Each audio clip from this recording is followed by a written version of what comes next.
Hello, my biddies. Sorry, I got to turn you away. Crap, I forgot to turn. I got to close my bathroom door. I hate that. Not doing it now because you don't need to see me when I'm dressed in. This is not attractive. Hold on, I got a text. Never mind. It's not the person I needed the text from. Trying to arrange a dinner. My son got a new job. So we're trying to arrange dinner. And we were going to do Saturday, but now we're not going to have the people we thought we were going to have here. We need to take him out to celebrate. It's a new job. Neat new job. So we're going to do that, I think Saturday, but probably do Father's Day on Sunday now.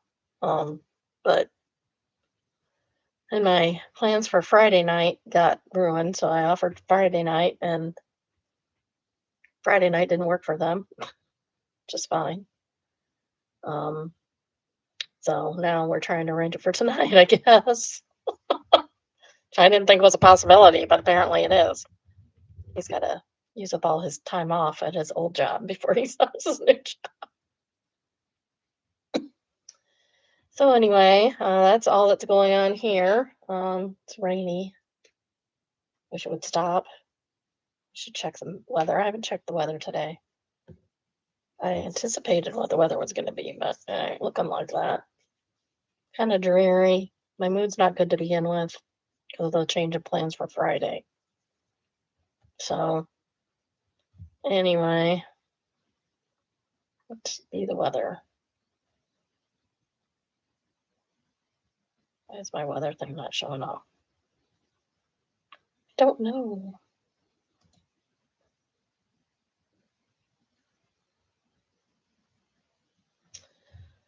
I will have to go to a different browser for that. It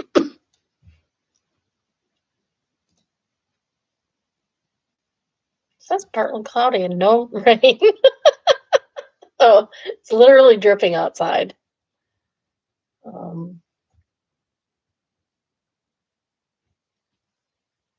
It says it feels like 77. I'm not feeling 77 right now. It's only 71. I guess if you're moving around, it might feel different. Oh, it does say rain. Okay. It does say scattered showers, so I guess that's that. Sorry for the late start. I don't really care. I apologize, but I don't really care because it's not that important. I can wait 10 minutes. My lunch took longer to cook than I anticipated, like for about 10 minutes. I don't, it was still completely as it should have been, but it was close enough. There was no meat in it, so we don't have to worry about that kind of thing with the meal as long as it's warm. It should be fine. All right, I guess we'll get started with today in our reality roundup. We have Bailing Out Loud, season 3, episode 6, Till Death Do Us Part. And they actually said it this time. So they have a cold open for once, and Valen is excited about her new llama hat. She spent $70 on, but it is so Valen. I mean, the girl makes money off of TikTok, like a lot of money. So I'm not like, I don't know why she's worried about a budget because she has a lot of money. Girl makes some bucks, and that's fine. That's good. So the girl makes some bucks. Good for her. So she's wearing her new llama hat that she named Fluff. I think she has a dog named Fluff, doesn't she? And the hat is so Balin. It's so Balin. People complain that she's immature and all this. I think she's just funny. It's fine. As long as she can afford what she wants to do, she can do whatever she wants and have as much fun with it as she wants. And I don't know why people are so judgmental about stuff. Now, if she shows signs of being completely immature, then we'll talk. But I don't think that's what's going on here. So we start back in Kansas where Sammy has a surprise for Balin and Julie. So they've been anticipating it. Balin is ticking out on the way there. She's ticking in foreign languages at this point. She's really nervous, I think. And they've been hyping this for a week, and it's just a tattoo shop. It's very anticlimactic. Okay, I gotta.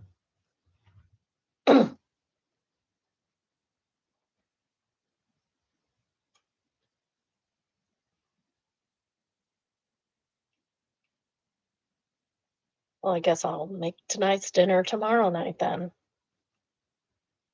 I still gotta go get a couple of things tomorrow because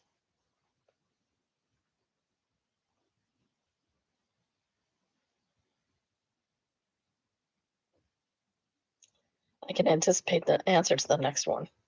I asked him where he wants to go. I'll give it a 90% chance of uh, looking through. I forget my steakhouse names. Texas Roadhouse. I give it a 90% chance of Texas Roadhouse because that's where they always want to go. Not that I blame them. I like that place too. um, we keep trying this place in town, and I keep getting disappointed. I don't understand why it's called shoot, what's it called now? The Tavern. Now it's called the Tavern. It's been it used to be Bob Evans, and then it was something else for a while, and then it was called the Meeting Place, I think, for a while.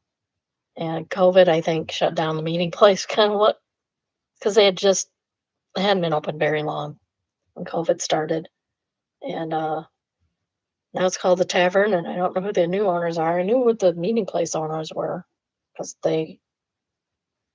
there's a family and one of the brothers owned that one, and the other brother owns a diner in town that we go to a lot. My daughter used to work there. Oh, sorry. So what were we doing? Oh yeah, we were at the anticlimactic tattoo shop. So they all are going to get tattoos. Julie gets a cross on her back, and Balin gets a crucifix on her arm. Sammy gets a vine on her side. I'll never understand why people like walking around with Bronze Age torture devices on their person, but I realize I'm not in a majority on that. I find it weird. So while they're at the tattoo shop, they call Beckner, who's 12, and he wants so many tattoos. He's like, I'm going next time. It's like, no, you're not. You can't have one until you're 18. He's the funniest kid. Somebody suggested that instead of Sammy being the maid of honor, Beckner should be, and I'm like, I'm all for that. Beckner would do that to the nines. He'd probably put on a top hat and tails. He's a fun kid. I like him a lot. Um, Balin did really good and didn't mess up her tattoo. Uh, she tried. Asked him where he wanted to go. He says, "That's a great question." He should be watching the show. He's not working. Um, he's calling in sick today. He's got to use up his time off before he starts the new job. Balin did really good and didn't mess up the tattoo. She was trying to transfer her tics to her non-tattoo arm, and she used a lot of fidget gadgets. Colin is disappointed that he wasn't there for Bay's first tattoo, but he's accepting and he's glad she likes it. I don't think he's that happy about missing it, but he's trying. He's trying. I get it. Colin goes tux shopping. It was completely normal. He chooses a blue tux with a white shirt, and he tells Austin that he'd like to get the dresses that Balin tried on at Haley Page's for Balin. He says, "I know I'll have to give up some stuff if I want to do that." And it says, and that's okay. It's her day. He says, it's our day, but it's really her day. He has a good attitude about it. So they go to Sammy's apartment, which is in a converted house. You know what I mean? They split the house up and put apartments in. It's cute enough. They have a baby conversation, and Balin thinks she may have endometriosis and will have to go to a specialist and have surgery. So that's kind of sad. It upsets her that she may not be able to get pregnant because a lot of people with endometriosis are infertile. There are other ways to get pregnant, though. Other ways to have babies. You can even adopt. Sammy has another surprise in regards to the bridal shower, and she takes them to a funeral. I thought they were going to do when she took him to the funeral home, I honestly thought it was going to be one of those escape room type things, but it's not. They followed directions on where to go in the funeral home, and it turns out to be a speakeasy in the basement of the funeral home. And they're going to do a mixology class and hopefully figure out drinks for the bridal shower. The password for the speakeasy was "Till Death Do Us Part," which is also the title of the episode. So, good job, TLC. The bridal shower theme is love in full bloom, which is cute. Um, I don't know that you necessarily need a theme for your bridal shower, but she's having one. They start with a popcorn old fashioned, and Balin says that alcohol sets her ticks off, both the smell and the taste. So I don't know. Maybe we should be avoiding alcohol, Balin.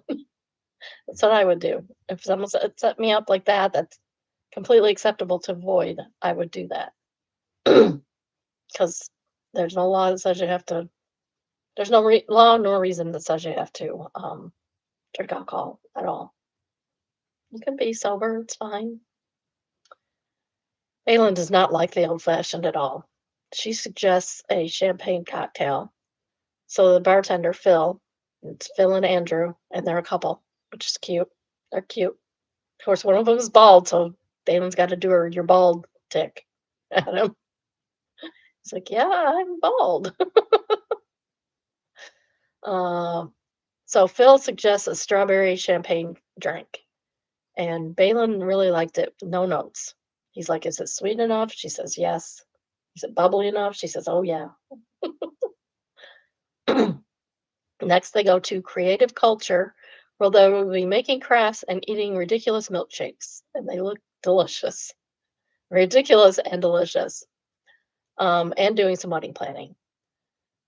So they do their little craft thing, which just looked like they were painting already made ceramics. So I'm not sure how much craft thing is that.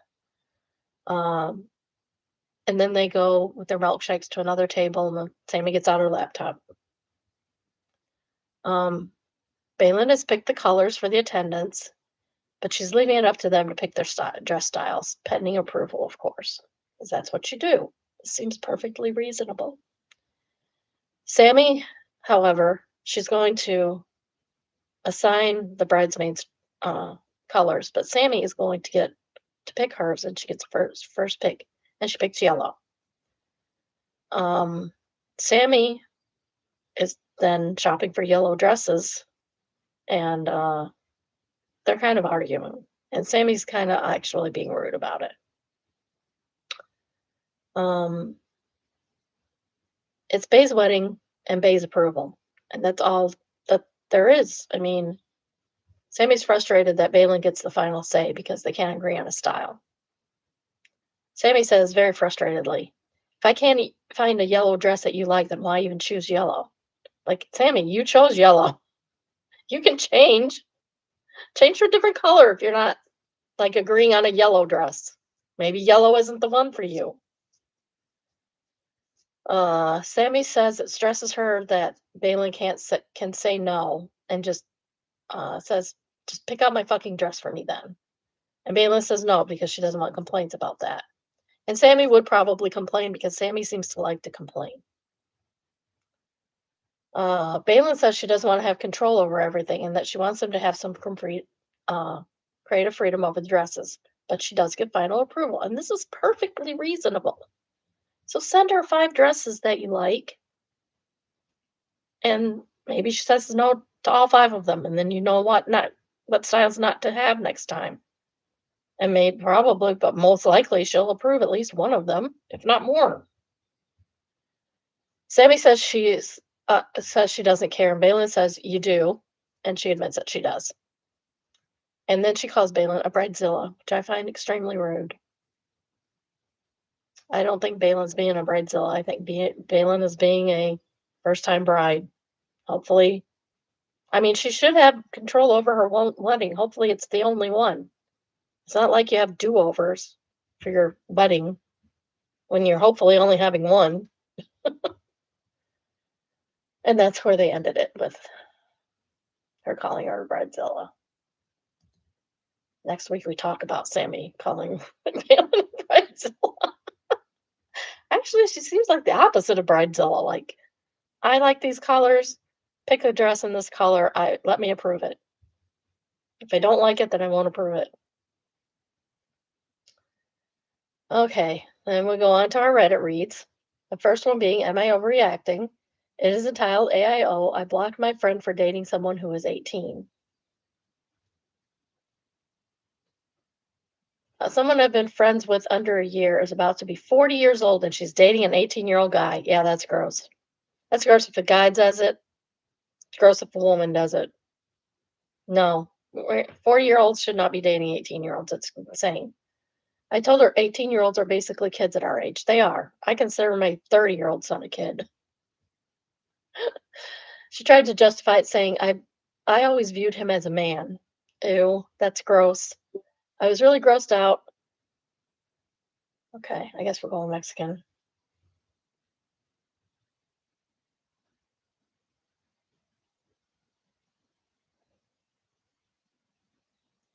Sorry.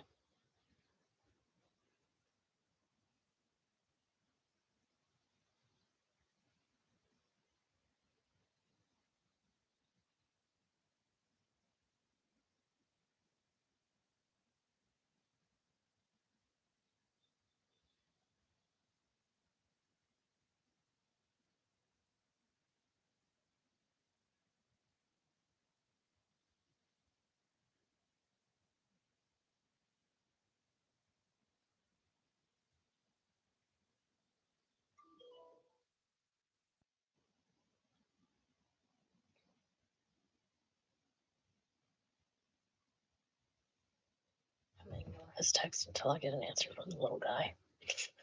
The little guy is my youngest. He's still a little guy. Of course, he's bigger than me. Everybody is.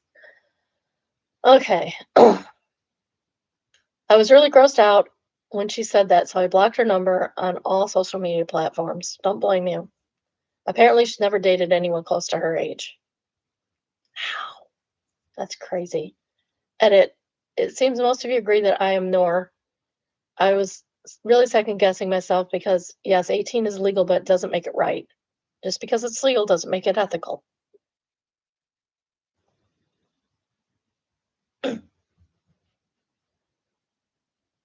Okay.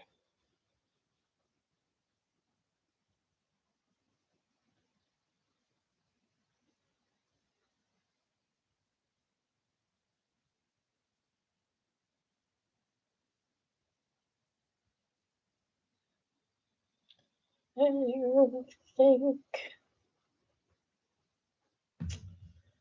just because something is legal does not make it ethical. I've asked many people I know in real life, and they all agree it's weird, even the men I know.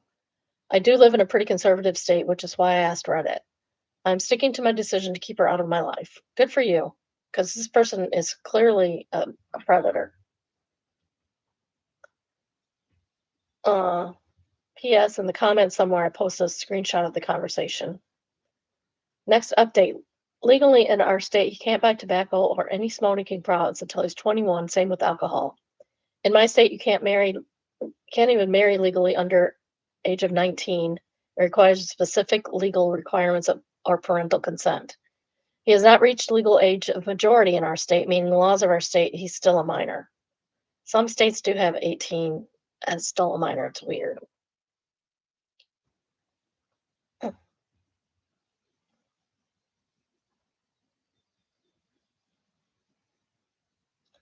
Yes, I'm trying to arrange dinner. I'm sorry. 5:45.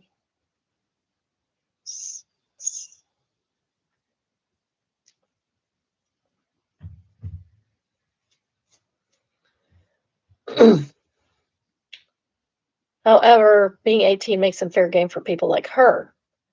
Final answer before I turn notifications off for good. I'm glad I blocked her. I could never be friends with someone who dates minors. I no longer feel guilty about just blocking her mid conversation. I won't delete this post or anything in case some younger people read this. It could save a life. She said save a life, but I know she meant save a life. I understand humans are not perfect. I don't expect my friends and loved ones to be perfect, but damn sure expect them not to date minors. Exactly.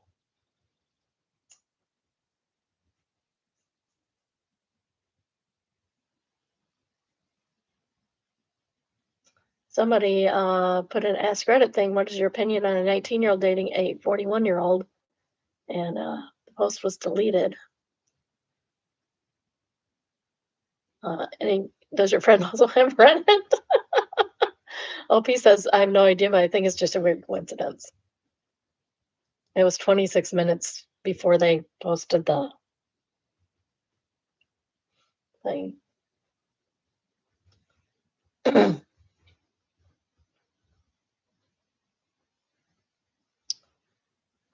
Somebody complains that they're old enough to be in the military.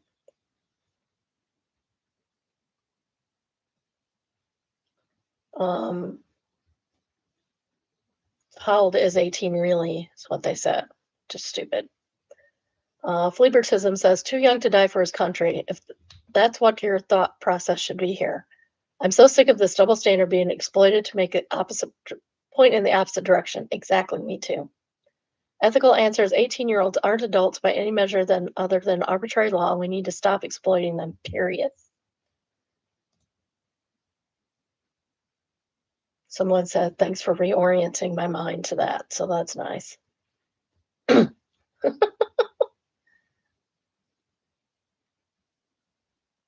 So somebody's pointing out that it's a 22-year age difference. Somebody else says, how old is 18 really? Still too young if you're 40. Yes, exactly. It's just predatory. Distinct ad says, I always viewed him as a man. What does that mean? Nor. Legit, how long has she known him? Sounds like she's been grooming him for a couple of years, waiting until he was 18. OP says, I have no idea. I was too pissed off and grossed out to ask what she meant by that either way. I've never seen a celebrity turn 18 and be like, what a man, what am I? What a man, what a man, what a mighty, mighty good man. Winging yuck. Oh, okay.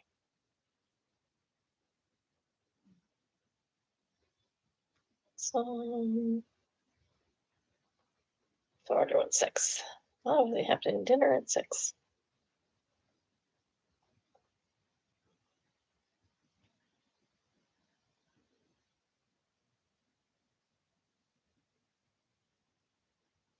I'm going to Cancun.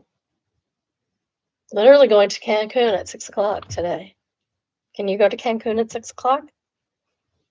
I can.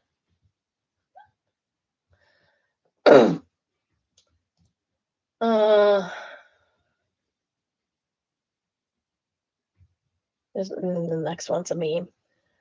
Next we have entitled people. Maybe I won't get interrupted anymore.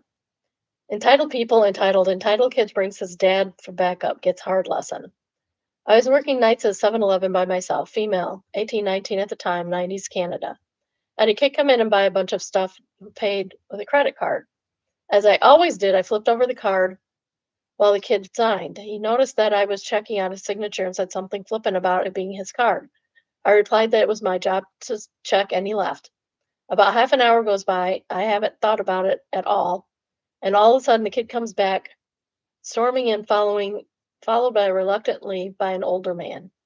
The kid literally explained that I checked the signature on the back of his card, and his dad snaps at him. Yeah, to protect you, you moron. I couldn't help but smile. Dumb kid. Even his dad won't back him up. That's how bad he screwed up. Jareth says, it's been ages since a clerk even handled my card at all to have the chance to look at it, right?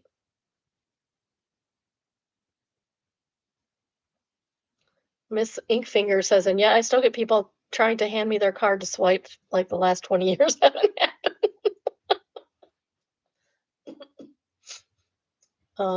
Jared says, I still sometimes accidentally do it by habit. And Sad Change says, it's the muscle memory, especially when the card reader is facing the wrong way. Yeah, That's true. Uh, Obi-Wan Kenobi says, and every single place is different. Do I swipe, tap, tap not working? Is the card metal? Do I sign? Depends on where and how much. Wait a second for the clerk to let you swipe. Oh, wait, they were just awkwardly waiting on me just to swipe it, tap it. I need your zip code. Oh, wait, just the security code, random last set of 3 digits in your signature space. It always um, almost wants to make a feller go back to cash. I agree. It's very obvious where you can tap it. I love tapping, by the way. It feels safer to me somehow. Or you can tap it at the beginning of your transaction and it doesn't mess anything up. I hate where you have to wait and wait and wait till they're done. Um, and I hate Walmart because you have to stick it in the card reader every time.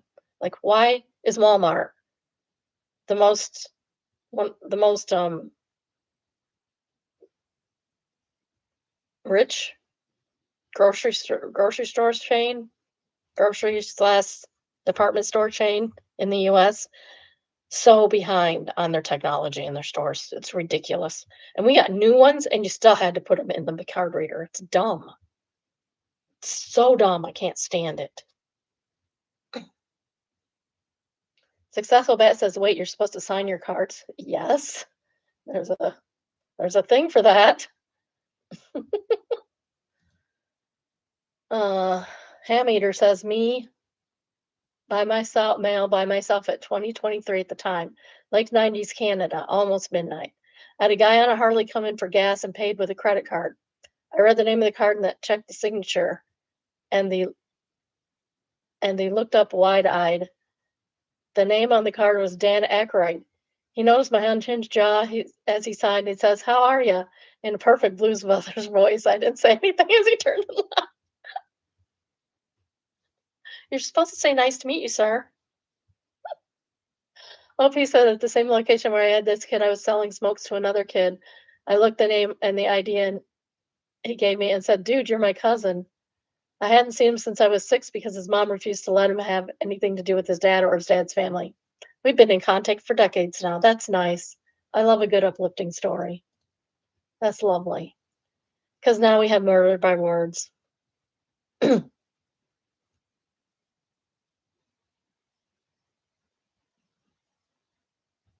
um, it's called this is Murder by Words Uno reverse card. The original one says, hey, Trump haters, don't be accepting that money he sends out. Remember, not your president."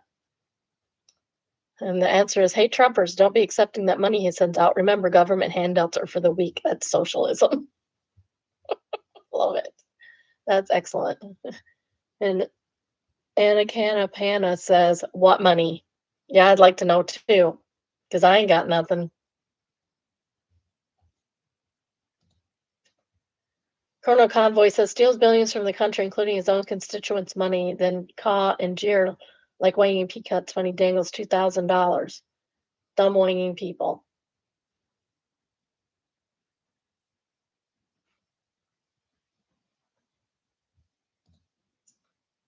Fake Dr. Meatcoat says, "It's literally my money. Edit, and I'm still not going to get it." Yes, it's literally my money. He's not giving me anything, my own money back, but he's not. So next we have Traumatized and Back, and it is entitled Bigot Learns the Hard Way There Are Lots of Reasons for Short Hair. This happened a few years back, but someone brought it up recently and I thought I'd share.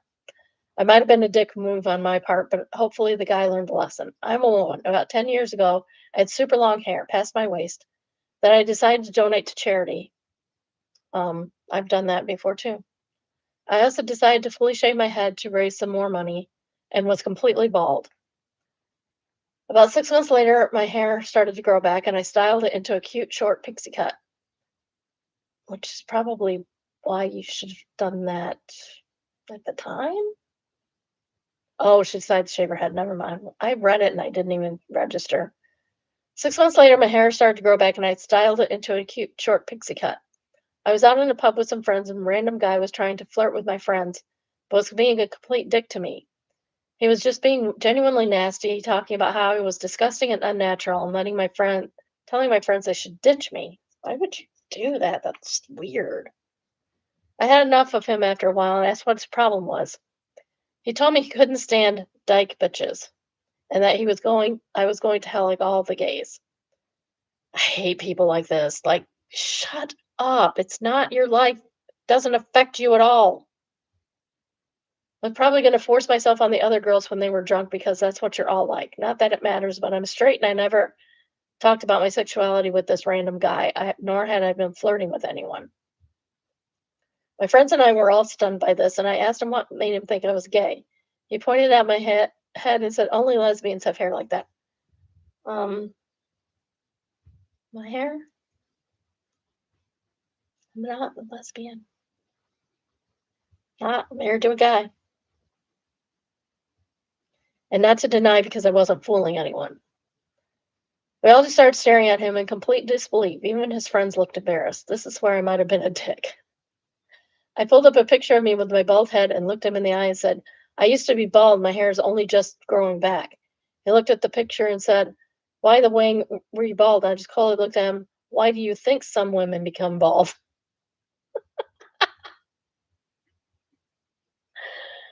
I'm sorry, it's probably wrong to pull the cancer card when you don't have cancer, but what else are you gonna do to guys like this?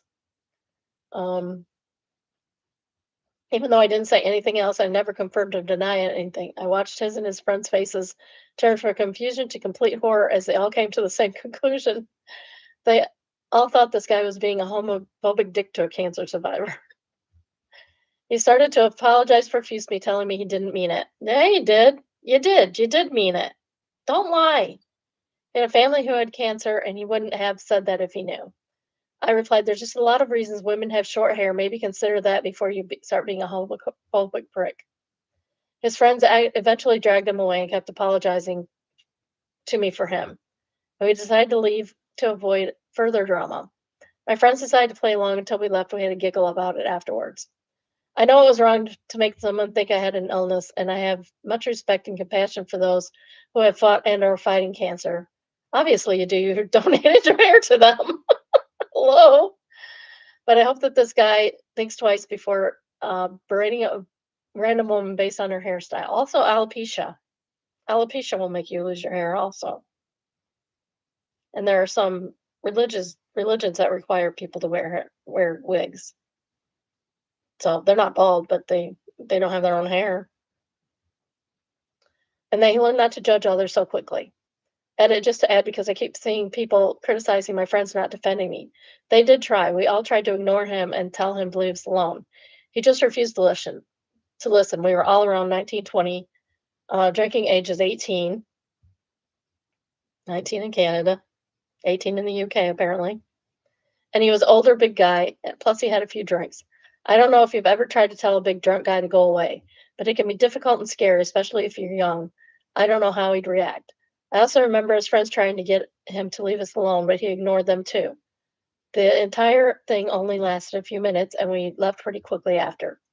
If it happened today, we'd have no problem telling him to piss off, but that's the joy of being older and wiser.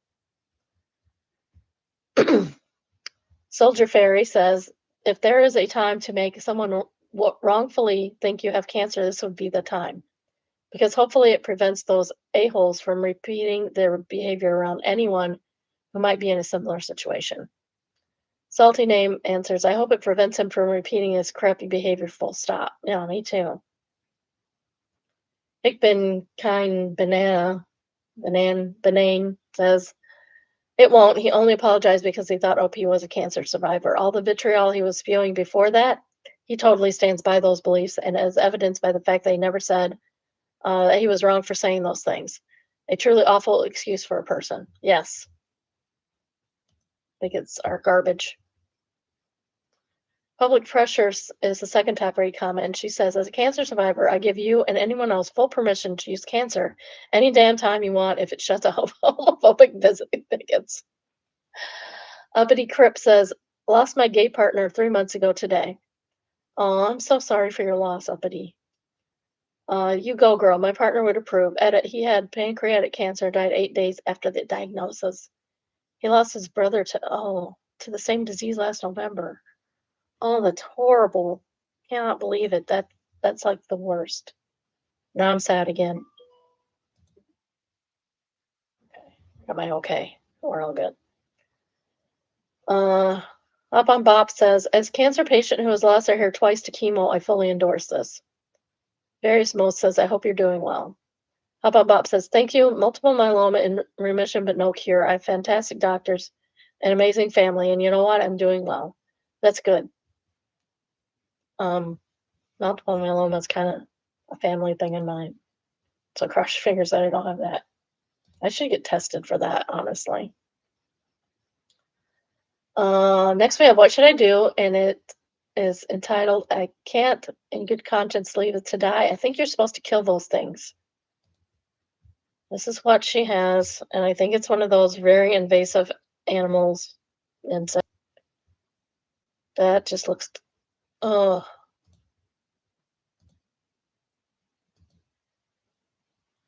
why are you letting that thing crawl over you like that? That's gross. I mean, it looks mothy, but it also looks like an invasive species. I can't remember what the name of it is. This morning on my balcony with my coffee, saw my cat sniffing a leaf on the floor. I got closer and realized it's not a leaf, but a very injured moth. Maybe it's a moth, maybe it's not what I thought it was. This is the biggest one I've ever seen in person. Poor little guy is missing the bottom half of his body and a couple of legs, too. The wings are tattered as well. Obviously won't heal. It will die if I leave it outside. I picked her up. She spread her wings and started crawling up my arm. What do I do to keep her comfortable? Should I put her out of her misery? I think I would cry. What should I do? She's been chilling on my shoulder for the last 10 minutes. As I post this, she's very cute, like a live Pokemon. Edit, my cat did not kill this moth. We came outside at the same time. My cat noticed it first, only sniffing. 2, my cats don't roam free outside. They only go in an enclosed balcony and never kill anything. Why do people automatically start wrapping up people if their cat goes on a balcony? Don't get it. Even when there's a bug in the house, they just paw at them, but don't kill them or eat them. 3, why would a moth be out flying in the middle of the day? It was 12:30 p.m. when I went outside and found it. It's obviously been sitting there injured since last night. They do fly around during the day. I've seen them. 4, I've learned it's the male. Thank you. 5, this is for everyone making rude comments about my lips. Who cares about your lips? I mean, I love them. If you don't, you can keep that to yourself. Your comments only make you look ugly. For all the Lord of the Rings fans making cheeky comments about whispering to this puppet to send eagles to me, I really love big Lord of the Rings nerd myself. Um, Final update for those curious. I had to work last night, so I left him sitting on one of my pot plants. I got home and he was exactly where I left him, but now passed. Poor little, rest in peace, little guy. That's what she says. Thank you for everyone's kind words and joining me on this journey. At least it wasn't one of those invasive species things. So the moth is now deceased. Poor moth. Obviously got into a tangle with something. Militia compliance entitled, that time I showed a photo of my dick to a cop. Okay. Oh, cranes. They got 2 babies. Maybe they're half grown, so maybe they'll have 2 babies this year. So the cranes are here every year. We live near a pond and near a lake. I have a pond that way and a lake that way. That way. Um, so we get cranes every year. Of course, I call them Lilith and Rachel every year. And they usually have 2 chicks. And then the first few years that they were here, they haven't always lived here, or haven't lived here as long as we have. The first couple of 3 years that they had 2 chicks, you would see them with the 2 chicks, and then one of the chicks would be gone. And then about 3 years ago, they actually got both of the chicks raised. And then they did it again the next year, and then last year they only had 1 after a while. But these ones look pretty well grown, so I think they'll probably make it. Okay. Malicious compliance. That time I showed a photo of my dick to a cop. Context, I was out in my city and I was walking around with my roommate. While passing through the main square of the city, we both witnessed a movie-like chase where three police officers managed to corner a guy who was probably dealing nearby. I'd never seen anything like that involving law enforcement before, so I decided to tell my girlfriend about it live by sending her a WhatsApp voice message. So I raised my phone to record the voice message, but then something happened. On the other side of the street, exactly where they had the guy cornered, a young policeman noticed my phone in my hand, shouted, "What? Hey, what are you doing?" Who cares? You're allowed to record things. You're allowed to have your phone in your hand. At first confused, I didn't process it. I just stood there looking at him, thinking I couldn't possibly be talking to me. After 3 seconds, saw him running toward me, shouting, "What are you doing?" I seriously got scared, so I stretched my arms out toward him without touching him and said, "Whoa, whoa, whoa, calm down." From that moment on, the conversation was more or less like this. Police officer starts on the second person, dialogue alternates. Police. What are you doing? Did you make a video? Me. I didn't make a video. I was sending a voice message to my girlfriend. Uh, Police. Go to your gallery immediately and delete the video in front of me. Okay. Police officer asked for it. At that moment, I got embarrassed. Why? You may ask. Well, I remembered perfectly well the last photo I would taken was of my dick pics and my girlfriend. Guys, don't send dick pics. We don't want them. Did she ask for it? She doesn't want it if she didn't ask for it. That moment, I got him. I wasn't afraid. I don't mince words. But there's something embarrassing to say. I'll say it. Damage was already done. Look, I'm not joking, but the last photo is a photo of my dick. Please, I don't care. Delete that video immediately. I didn't hesitate. For him, that gallery was that video, except that video doesn't exist, a non-video. So I humored him. I opened the gallery and showed him my latest media.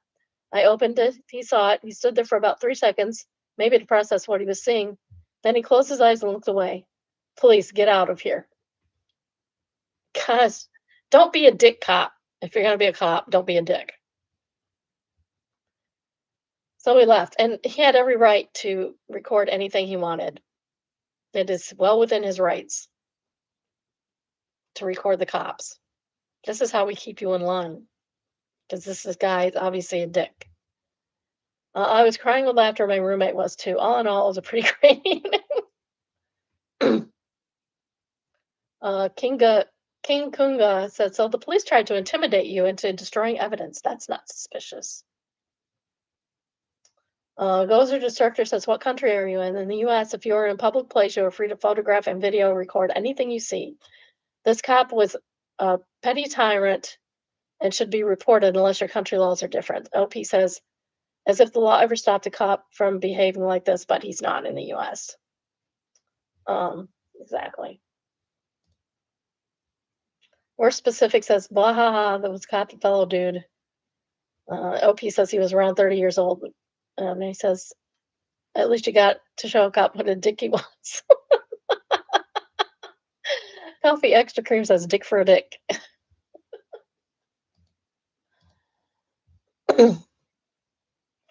Next, we have evil buildings, and it is entitled Gazprom headquarters in Russia.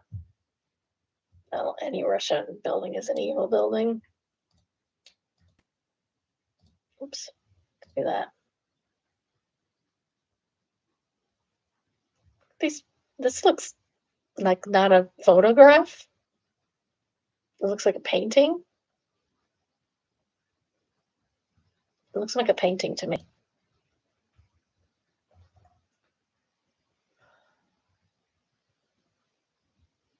Thompson says, I wanted to say it looks fake, but after checking Google Maps, nope, the house is actually there. It's pretty sure it's abandoned.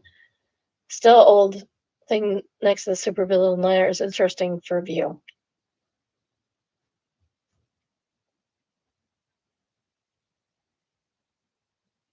It says it's even older than. Let's geolocate this and see if Orion can bomb it. So, whoops. Oh, I missed it. Where'd it go? Crap-a-rama.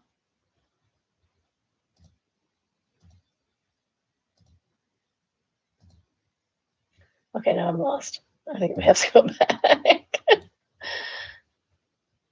Not click on it now. So there it is on Google Maps.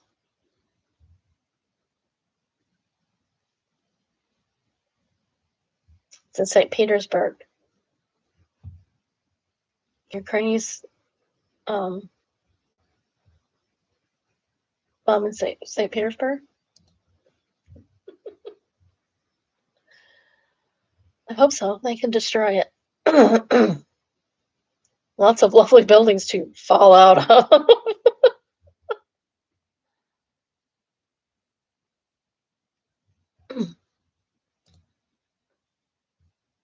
Still Puma says Citadel from HL2. Halo. Yeah, Halo 2, HL2. I don't know what that means. Um, Just says, this thing, they wanted it right outside the historic town center. Bought land and all. This would ruin St. Petersburg frame skyline and historic views forever. There were massive protests that didn't stop for years and forced them to relocate to the outskirts. Was still possible then.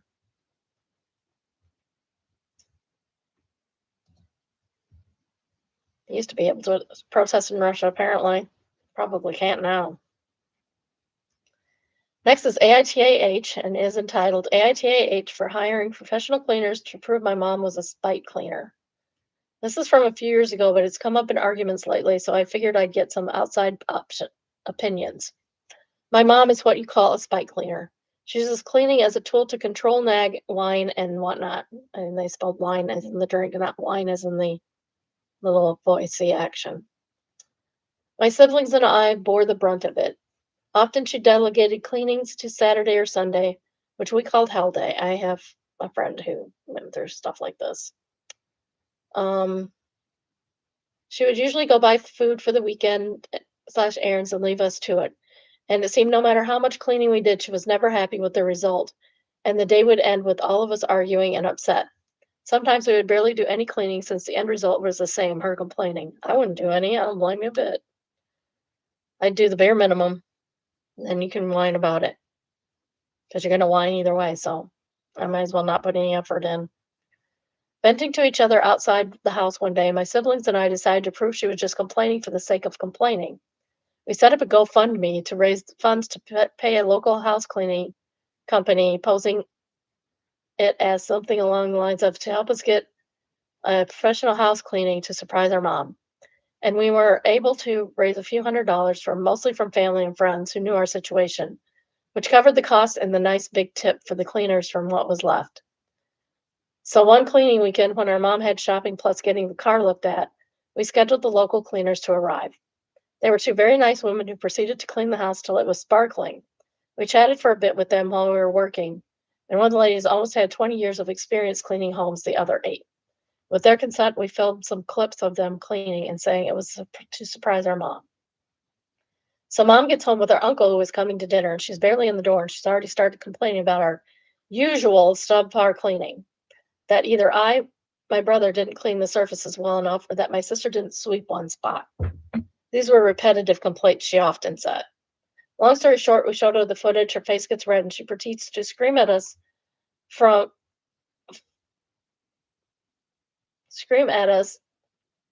embarrassing her in front of okay, it says from, but I think it's meant for. She proceeds to scream at us for embarrassing her in front of her brother. How dare we hire cleaners and have strangers in the house, blah, blah. We argue back, this just proves that she weaponizes cleaning. It's been a few years since, and after the big blow up, she just did most of the cleaning herself. She never admitted to weaponizing. It came up again as us tricking her, and I don't think we did anything wrong. AITAH. No, not at all. Some people need to learn the hard way that what they're doing is wrong. Obviously, she was just doing it so that she could punish them. That's wrong. Oops. I did not mean to do that. Little guy hit a button. He hit a button today and wanted to make a Facebook or Reddit post. He wanted to do his Reddit post. Isn't he cute? Um, Majestic Disaster says this is a fun story. This sort of ended one or two ways. Proof that you and your siblings didn't clean good enough. Proof that your mom simply complained for the sake of complaining. The embarrassment she felt was well deserved. Demon Faye answers, I'm extremely curious what they would have done if mom did see the difference and did approve of the professional work. Obviously, that was never going to happen based on what OP said, but it also would have been hilarious. Um, Ancient Wishbone said, then it actually would have been a nice surprise for their mother. Exactly. Ruber even says, NTA sounds like you deweaponized her and it still chaps. I'm sure she found something else in time.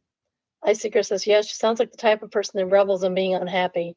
And worse, she used the constant negativity to control her children. That's all she wanted from it anyway.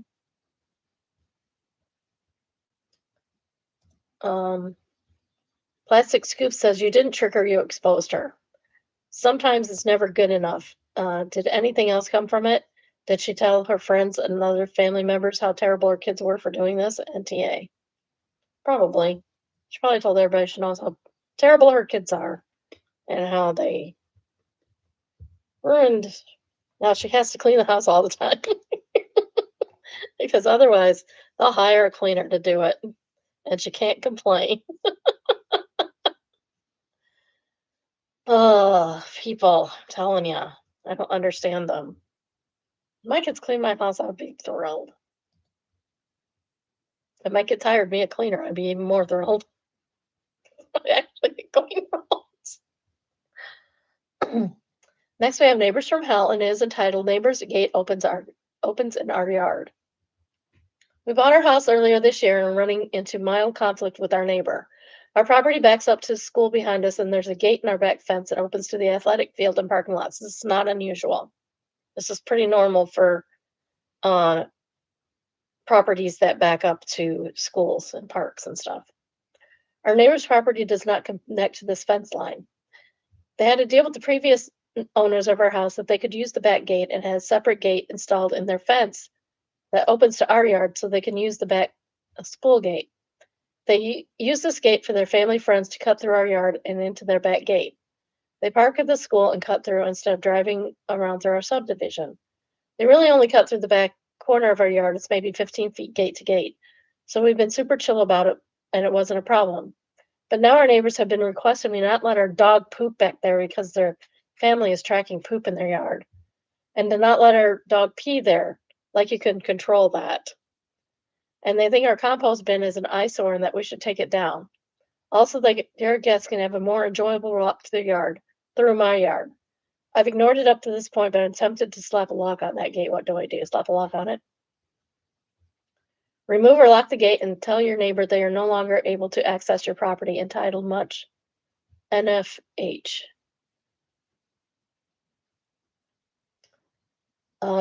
Distant Karma answers, tell them your homeowner's insurance company requested that the gate be locked if you don't want to seem like the bad guy. Immediate Remote says this, you had an insurance inspection and you can't get affordable insurance without either a lock or remove the gating entirely. So FYI, a lock will be going in today if they persisted and jump over cameras report for trespass.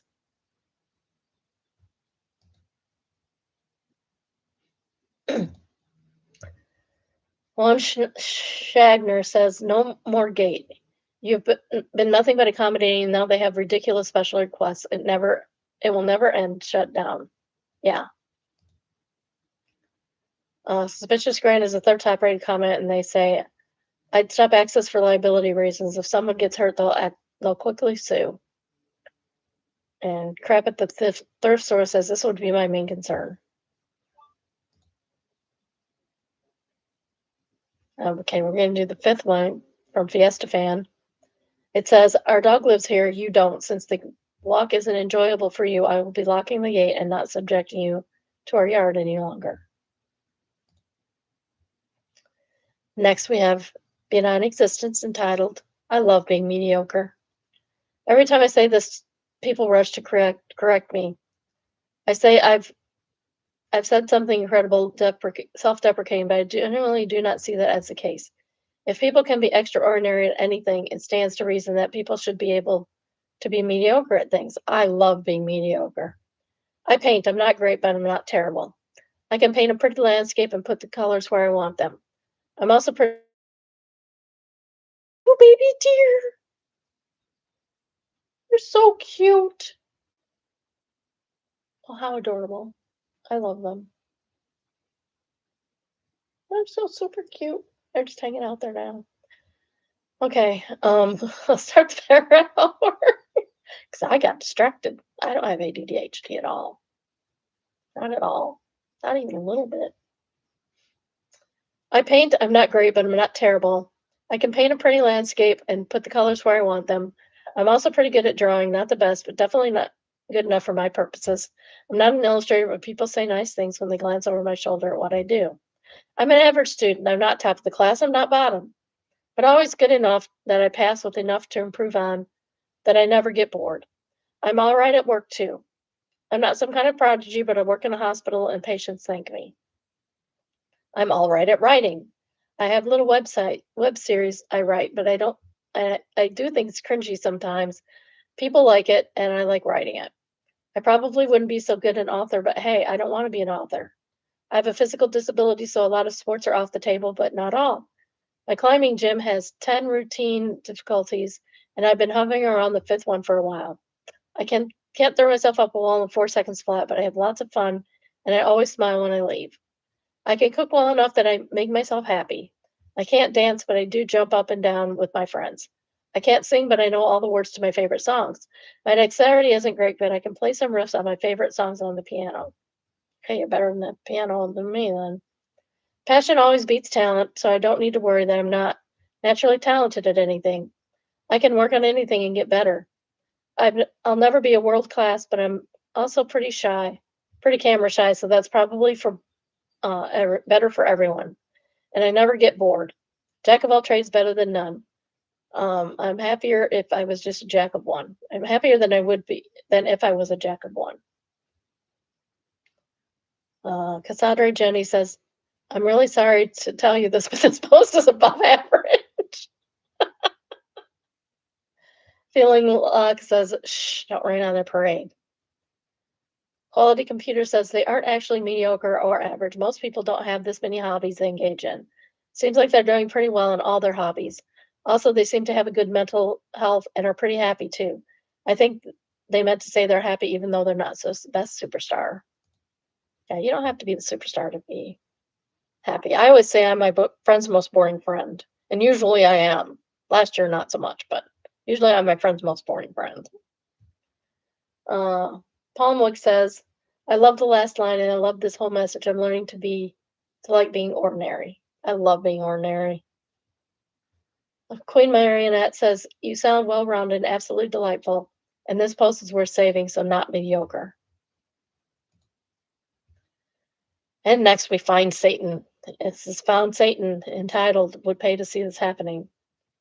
I have a desire to buy a wheelchair and drive it to church and say, Satan, heal me if you can hear me, and then get up and leave.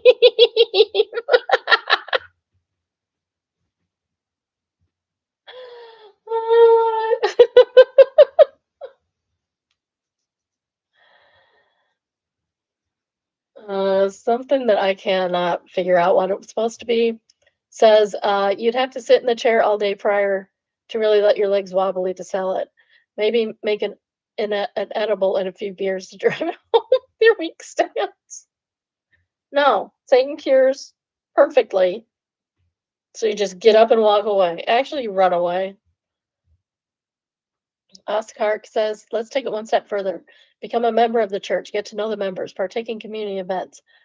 All in your wheelchair. And really sell your disability. Make sure others overhear you praying to God for healing. Pray to God that you wish you could walk. Do it in a whisper barely audible to your neighbors.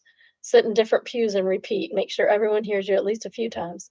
Then on a random Sunday, 2 to 3 years after being an active member of the church, say, I've had it, and proceed with the aforementioned prank.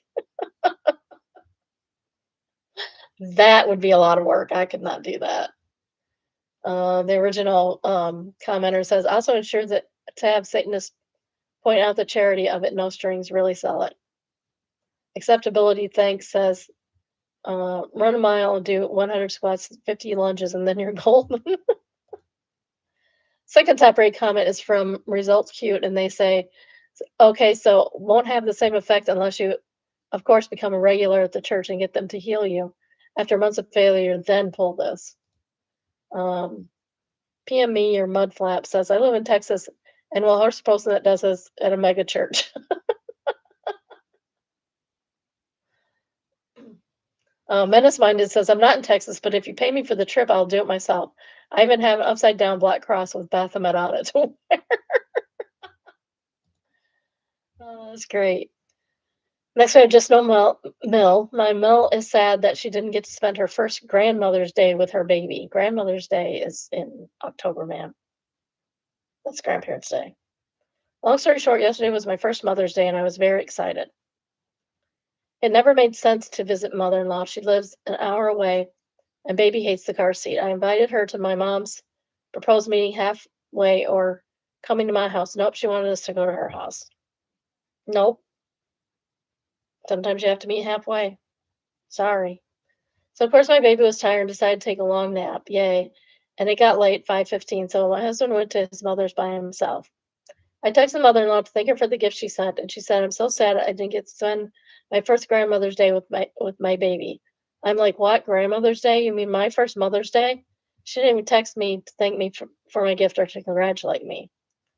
Today, my mom told me that she texted mother-in-law to wish her a happy Mother's Day, and mother-in-law answered that she had waited all day, but oh, her baby never came. Even my mom was pissed when said that she should have come to visit us. Oh, I can't stand her. I'm not even doing the comments on that because that speaks for itself. Next, we have Retail Hell, and it is entitled, okay, that'll be $2.98, the customer.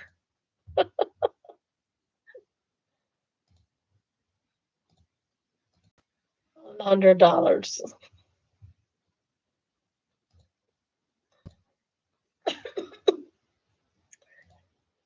Well, I mean, if that's all you got, that's all you got. Just a pet peeve, it's not the end of the world, but I know that it's silly that they have bills. But this kind of pain when I'm trying to call for more cash and they take forever to bring it. And I have to keep the line moving, and then all of a sudden someone else needs change. I'm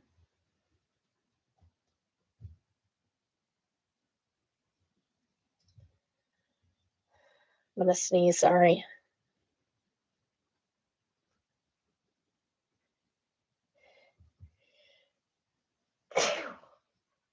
Although they're saying that they get antsy when they have to wait for change.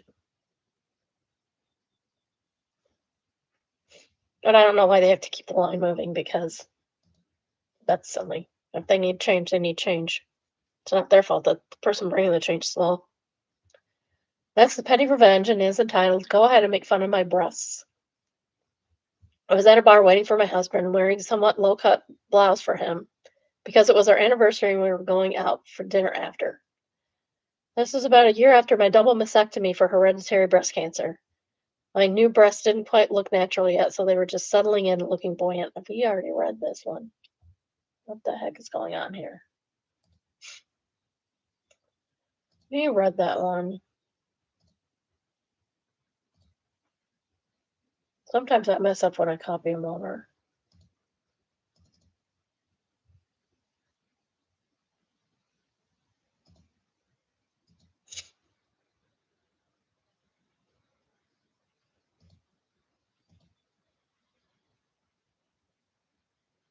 Yeah, I did. I messed them up. Pretty sure we did not do this one.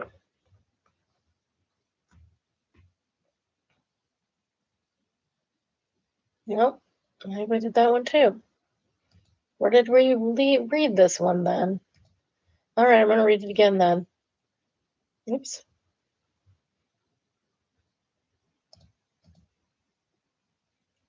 About a year after my double mastectomy for hereditary breast cancer, my new breasts did not quite look natural yet as they were settling in and looking buoyant. I heard a group of grown women and men sitting beside me drunk, not caring how loud they were, commenting on my breasts, saying how they hated women who had fake breasts. and how the women who had themselves were fake and on and on. I finally turned to them and said, "You know what I hate more than fake breasts?" They were silent. "Breast cancer," I said. They mumbled amongst themselves and somebody said, "Crap, sorry." And they left shortly after. My husband and I had a good laugh. Don't judge, uh, you might not know the whole story. Dr. Mom says, my great aunt had a double mastectomy because of breast cancer. She wore a water bra. One time she was out and a man started hitting on her, commenting on her breast, was ticked her off. She finally stood up, took off her bra, handed it to him, and told him, "If you like him so much, you can have him." And then she walked out. My great aunt was a spitfire. Sounds like something my aunt would have done. Kayla says, "I love your aunt so much right now."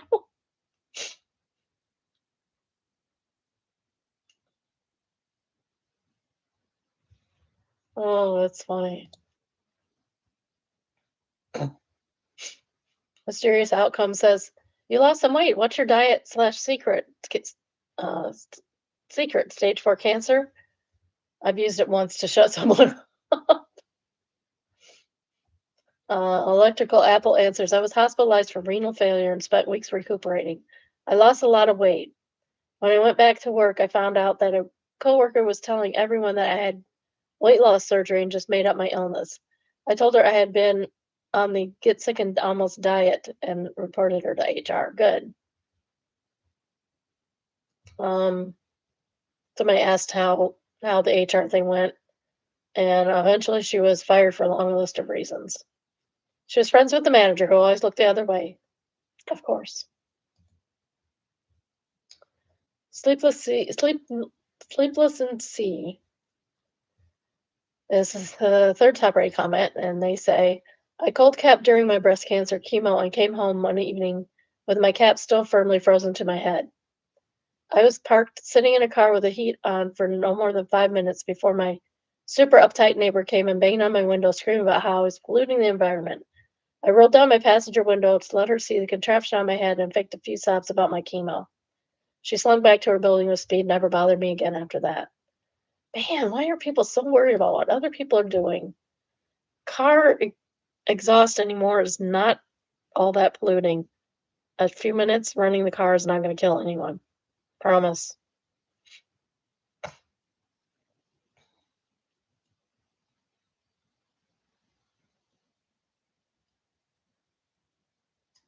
Someone says they asked for an Eggward cake and got something else. This is what I asked for versus what I got from expectation versus reality. This is an Eggward cake. Apparently, it looks like an egg. And it has Edward in it. Edward from Twilight, in case you're not familiar. And that's what they got. I mean, obviously they're not skilled. It could be worse. It could be worse. It's not what you asked for, but it could be worse, to be honest. I asked for an Edward cake and I got New Moon Edward, which is arguably the worst Edward. I'm a baker and I just got asked to do this cake. My printer is too small to print a large item like a cake, so I made macarons. This is awesome.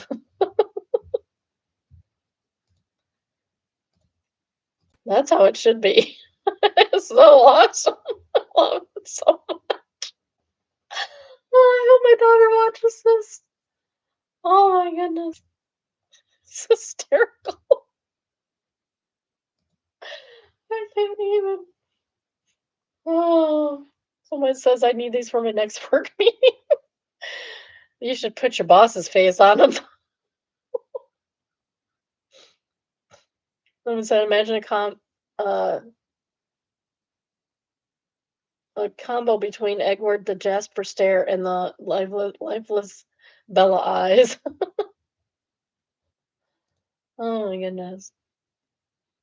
Sherry Rary says, "I'm so sorry, cracking up at this. You wanted Eggward, and they gave you this smoldering man. It's just really funny."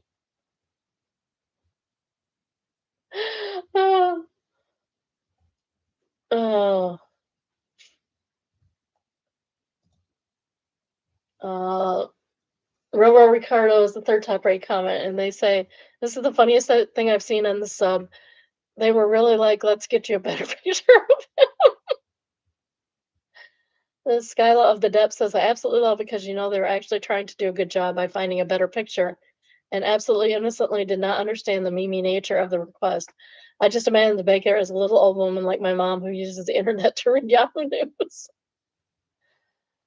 Uh, Secure Donkey or an Edward fan who refuses to make fun of their idol.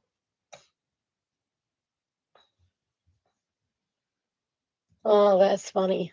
All right. Uh, please like, subscribe, and turn on notifications. Um, Also comment, come and chat. Come forward, join me live and chat. It'll be fun, I promise. Um, there was something I was gonna say and I forgot what it was. I'm not putting up the middle thing anymore because I know what to say every time. Tell your friends, tell your family, tell your worst enemy, tell your dear neighbors, tell the fawns in your life. The room's a little gone wild.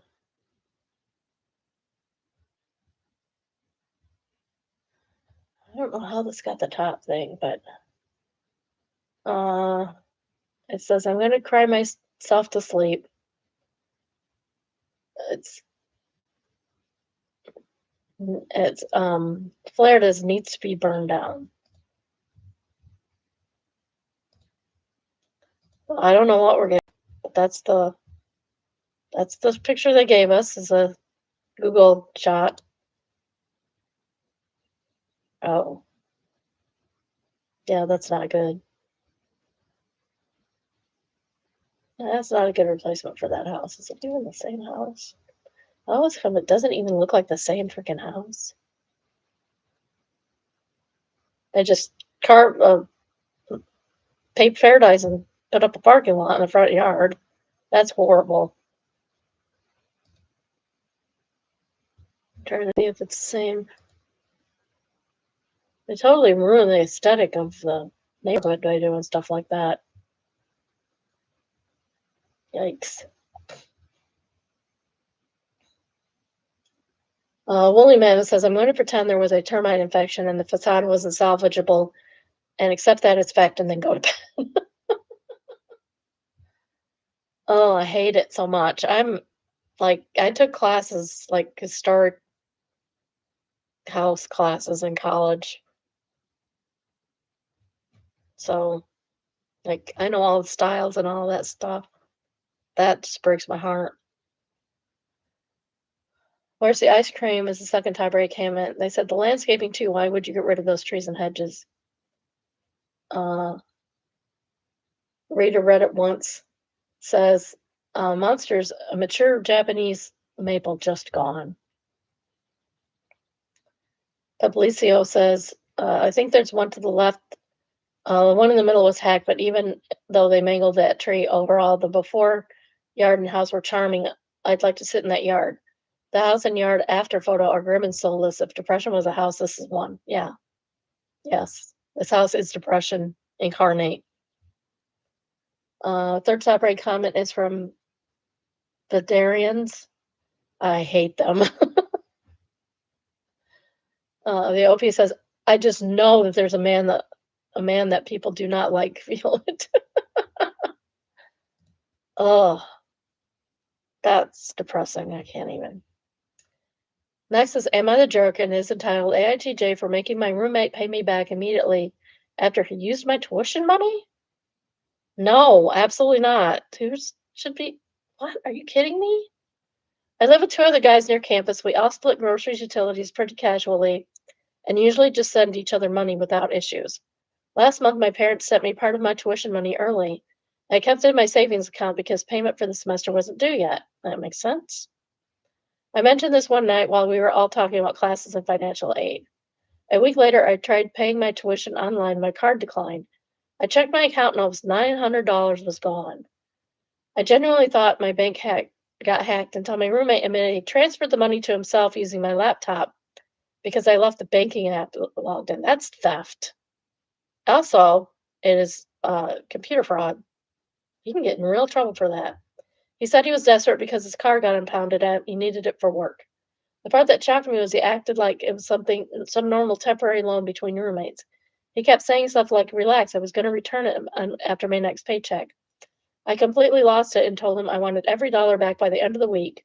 I would say the end of the day, or I'd report it. He managed to borrow money from his brother and pay me back, but now the apartment is insanely awkward.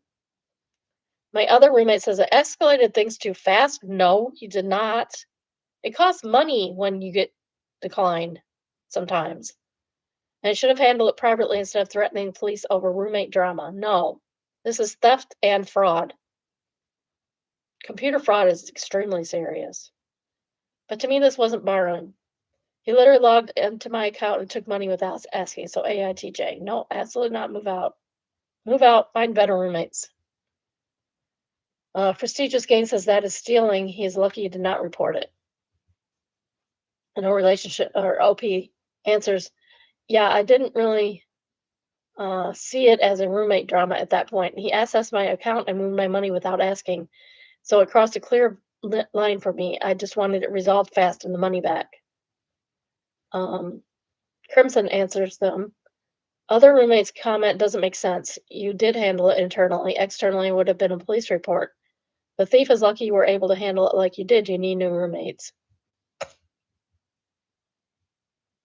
Exactly. A sleep company says, NTJ, that was straight up theft. It was also computer fraud. He didn't borrow money. He accessed your banking account without permission, transferred it to himself, almost $900, and only told you after you noticed. The fact that he okay. Honestly, you were pretty restrained. You gave them a deadline instead of reporting him immediately. Your other roommate is focusing on the awkwardness instead of the fact that somebody stole your tuition money. Change your passwords, log out of everything, enable 2FA. I'm assuming that's secondary verifications. And don't leave your laptop unlocked around him again. I'd also seriously consider living with someone who thinks taking money from your account, excuse me, who thinks taking money from your account is a normal temporary loan. Odicka Wins Warframe says all of this, but he shouldn't have been able to do that. My computer does have username and password saved, but I also have 2FA active, so it sends me a code when I log in. Two-factor authentication, that's what it is. I always use two-factor authentication on any site where money is involved. Help, not request. Nice try, hackers. Yeah, secondary authentication is very good. Also, I still think you should report him for fraud. Kids needs to learn a lot. He's going to learn a hard lesson one day. He's going to do that to the wrong person. Next we have Signs with a Story, and that is my husband works from home full time.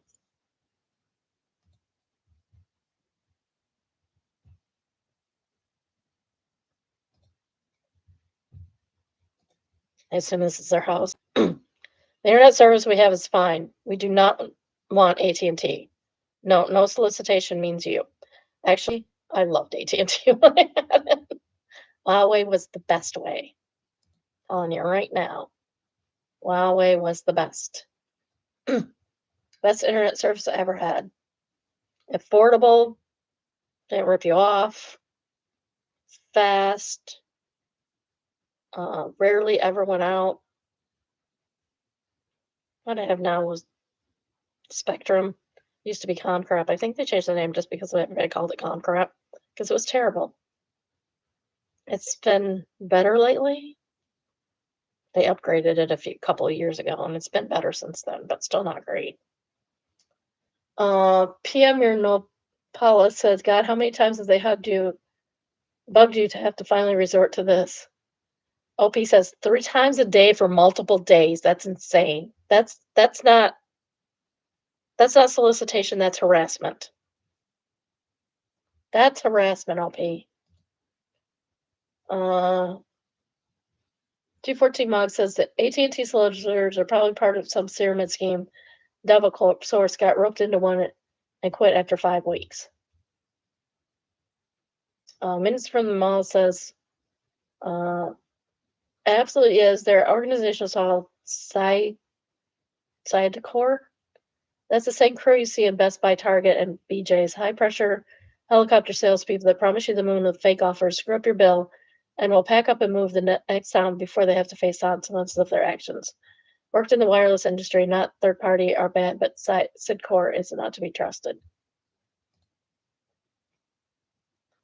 Raz says, my sign says solicitors will be sacrificed to the old gods, not the new. It's generated from a lot of reactions from looks of shock and horror from the witnesses to chuckles and laughs from UPS drivers. Nonetheless, it's worked at lowering but not eliminating soliciting disruptions. I don't get a lot of solicitors, to be honest. Thank goodness. I'm tucked away here. Nobody can see me because they don't solicit in the winter. They only do it in the summer, and they can't see us from the road. Next is Server Life, and it said, I had some regulars come in that always took good care of me. Wow, nice. I can't imagine spending this much money on. I said, like $5,300 on dinner? Are you kidding me right now? What did they get? Oh my gosh. How rich are they that you can spend $5,300? I guarantee you dinner tonight is not going to be $5,300. That's insanity. And they got a $700 tip, so good for them. I'm happy for them. They seem like good people. Good, very, very, very rich people. Because I couldn't afford that. If I could, I would. But I can't. So I won't. I don't. I had them come in a few months ago for the wife's 50th birthday, and they left me an extra $2,600 on top of the $1,800 they had. But there was 3 of them in that party. Smaller party, and took great care of me. Just happy I had a good night, as slow as it was. They came in with a smaller part with a.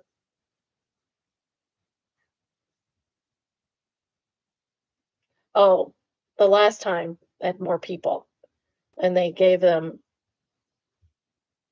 almost $4,000 all in all. Wow, dang.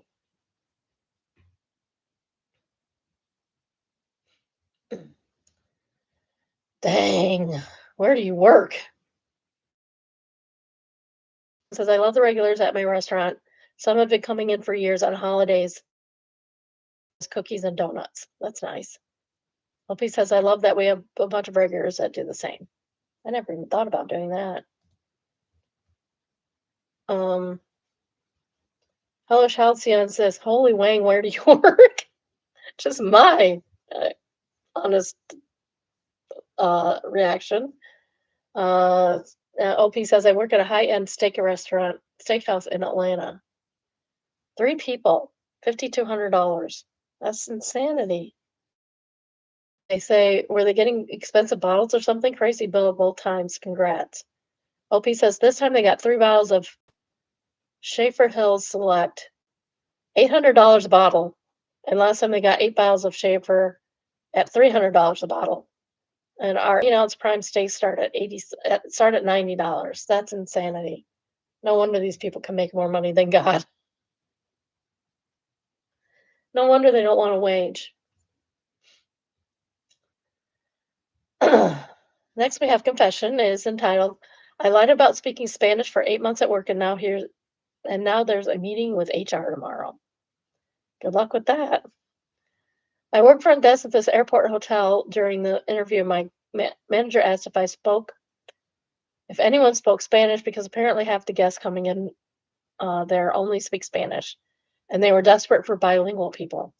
I took like 2 years in high school, like 10 years ago. For some reason, instead of saying not really, my dumb ass went, yeah, a little, because I thought they meant like directions or basic customer service crap. Huge mistake. Gigantic. Immediately, I became the Spanish guy. First week, I was basically just smiling and saying stuff like, Target, Tarjita, please, and des desayuno, at 6 and baño over there. And honestly, most people figured it out themselves anyway. Plus, people hear a white dude say 3 Spanish words confidently and they act like you're an ambassador or something. Then coworkers started hyping me up like, oh my, OMG, you're a lifesaver. And we really have someone bilingual. And I got too awkward to admit that I was basically running on Dora the Explorer vocabulary and vibes.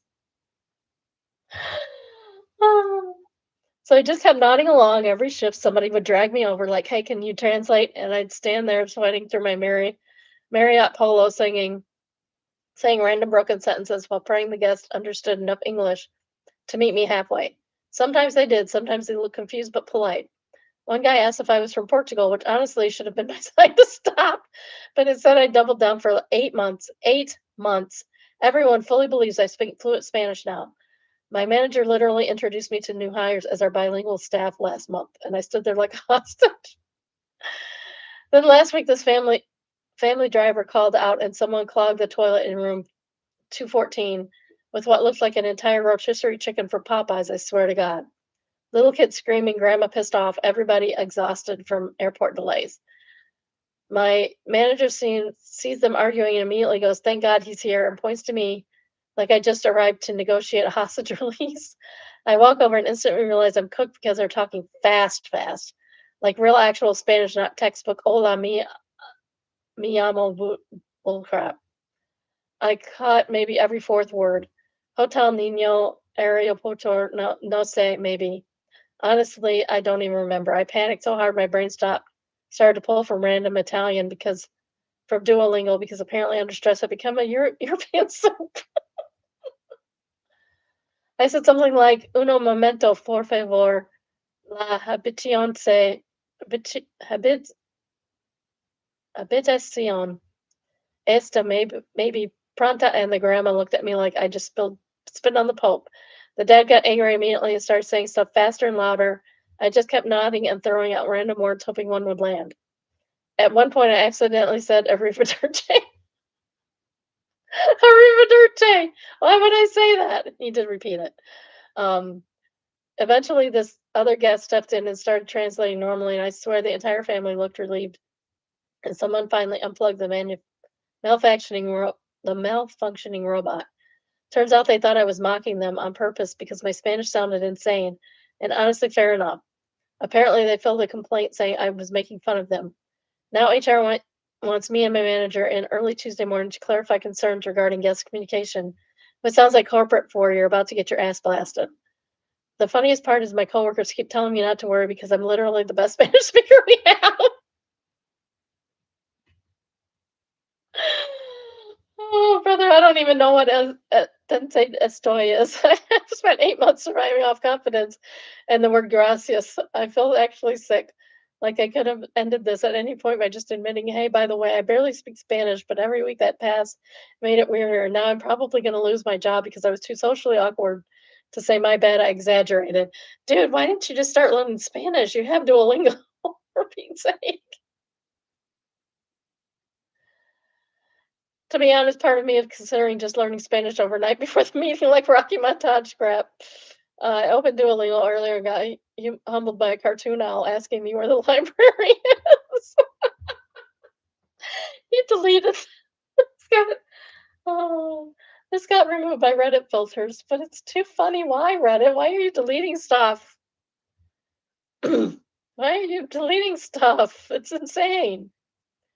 Dingus says, "I tell you, HR said you knew a little Spanish. That's not your fault. They think you know more than you do. Focus on trying your best to help your coworkers out. Suggest you take an extra course of Spanish for paid by them, of course." I mean, this would be like me saying that I know Spanish. I took Spanish in high school. I read Don Quixote in Spanish to my roommate in college. My roommate was blind, and she was a Spanish minor, and they couldn't get the book on tape for her in time for her class. So I read it to her, and I actually pronounce Spanish very well. I have no idea what I'm saying. No idea what I'm saying. Oh, Almond Glow answers, this is probably the smartest damage control advice in the thread. Framing as, I know basic Spanish but get overwhelmed in a high pressure situation sounds more survivable than I accidentally invented a second identity. Continued Contagion says you did exceptionally well. The answer to HR is that these people were upset and speaking too fast in an unfamiliar dialect that was outside what you were able to keep up with. That caused you to become flustered, and the whole thing broke down. Every person learning a new language has to limit their ability. It's simply not your native tongue. Hell, even native speakers have problems with people from different regions, accents, dialects, or references, idioms, turns of phrase. Yeah, that's true. If they were speaking Mexican Spanish and you learned Spanish in school, you learned Spain Spanish and not Mexican Spanish, and they're different. They're different. If they want to call you a liar, they can, but you've been serviceable for 8 months, so clearly you know something. You can apologize for the confusion that led your manager to believe you were a fluent speaker, but you were just trying to help your team and the business to the best of your ability. New Internet says, I absolutely agree with this. I can understand Spanish with a Mexican accent fairly well, but I cannot keep up when someone with a Puerto Rican accent talks to me. See? Something about on the toilet says, in 8 months, you don't even try to learn or improve. You didn't even try to learn or improve. Landlord says, yeah, everybody knows fake it till you make it is completely acceptable in your career, but you got to make some effort into making it once you fake it. Yeah, I would just start learning Spanish, to be honest.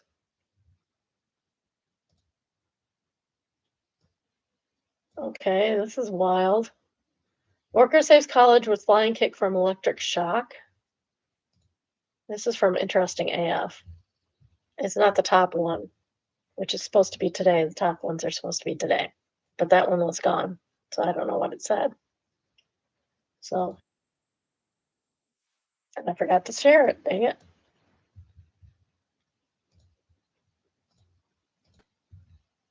There we go. That's better.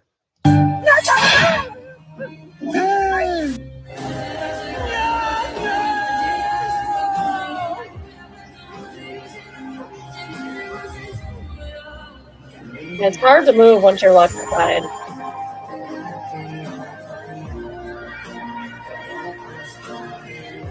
It's not going to kill you, but well, most of the time it's not going to kill you. I don't think you could have a electric fence that would kill you, but it will be not good depending on the voltage. Minimum Stranger said saved him and did flying CPR as well.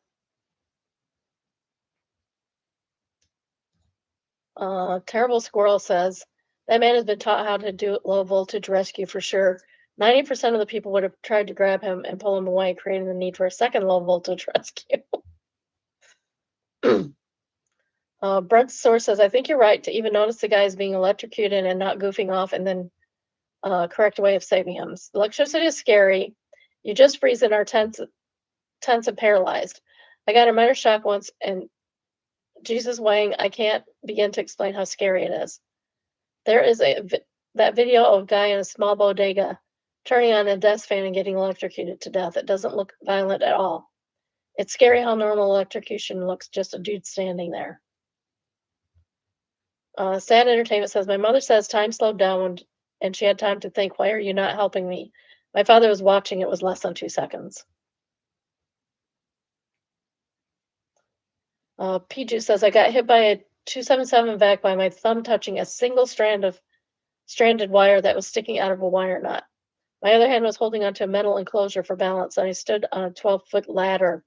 My vision went blurry, static like a TV having a bad reception, and you can sort of see this picture that's scrolling up and down on the screen too. I recall thinking, this isn't right. What the heck is going on? It felt like 2 minutes when I got free of it, no flying jump kick required. I knew exactly what had happened, and I was screaming in anger. That's what my coworker told me, at least. My coworker said he had no idea anything was wrong. I just looked like I nicked my thumb and was irrationally angry about it. The third top rate comment is from Darth Cloak Guy, and he says, why was that fence electrified in the first place? Inside Swimming said, in say my experience would say it wasn't meant to be electrified like that. Something functioned somewhere. This is why my country we have earth wires and RCD switches. A loose wire can come out of the connection terminal and make contact with the metal surface. Suddenly, that whole surface live.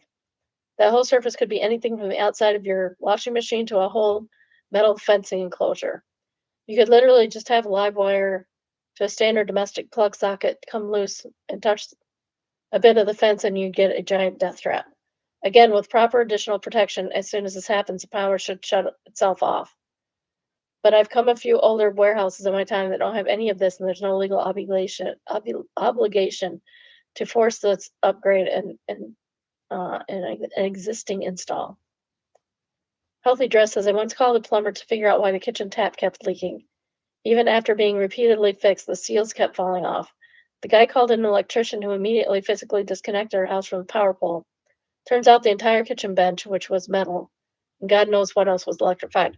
My grandfather, one of the last things he did was switch a light in the kitchen, and he did it wrong.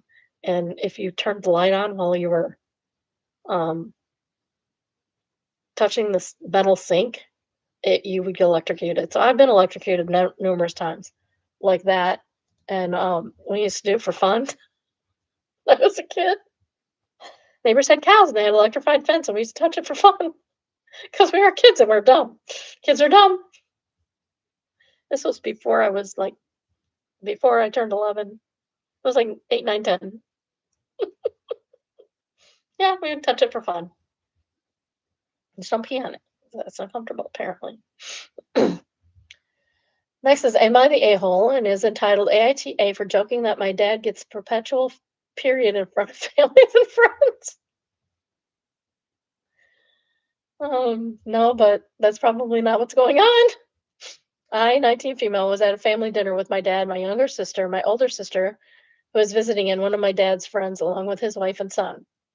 At one point, my dad started joking with his friend about how lucky he was to have a son because living with women is apparently so difficult. Even though both me and my older sister already moved out for college/work, we are barely home now. He started making comments about how women get moody and miserable on their periods and how the whole house atmosphere changes. He was saying it in a joking tone, not screaming or anything, but he thinks this kind of stuff is pretty often. He says this kind of stuff pretty often. His friend said he thanks the Lord for it every day for that. So I replied in basically the same joking tone, and honestly, if he had a son exactly like him, it'd probably be worse because he's moody and irritable all the time. So it's like he's permanently on his period. His friend laughed immediately, and his wife laughed too. And then his wife joked, uh, "Don't laugh, you're like that too."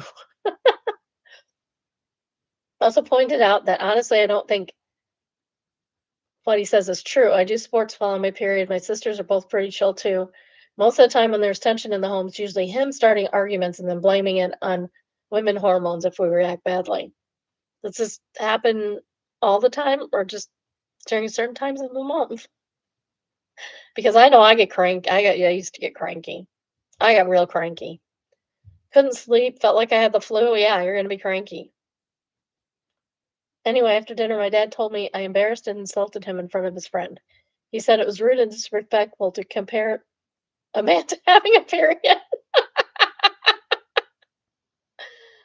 No, it's just a description, honey. He also said his friend group takes pride in being masculine/manly and made him look weak.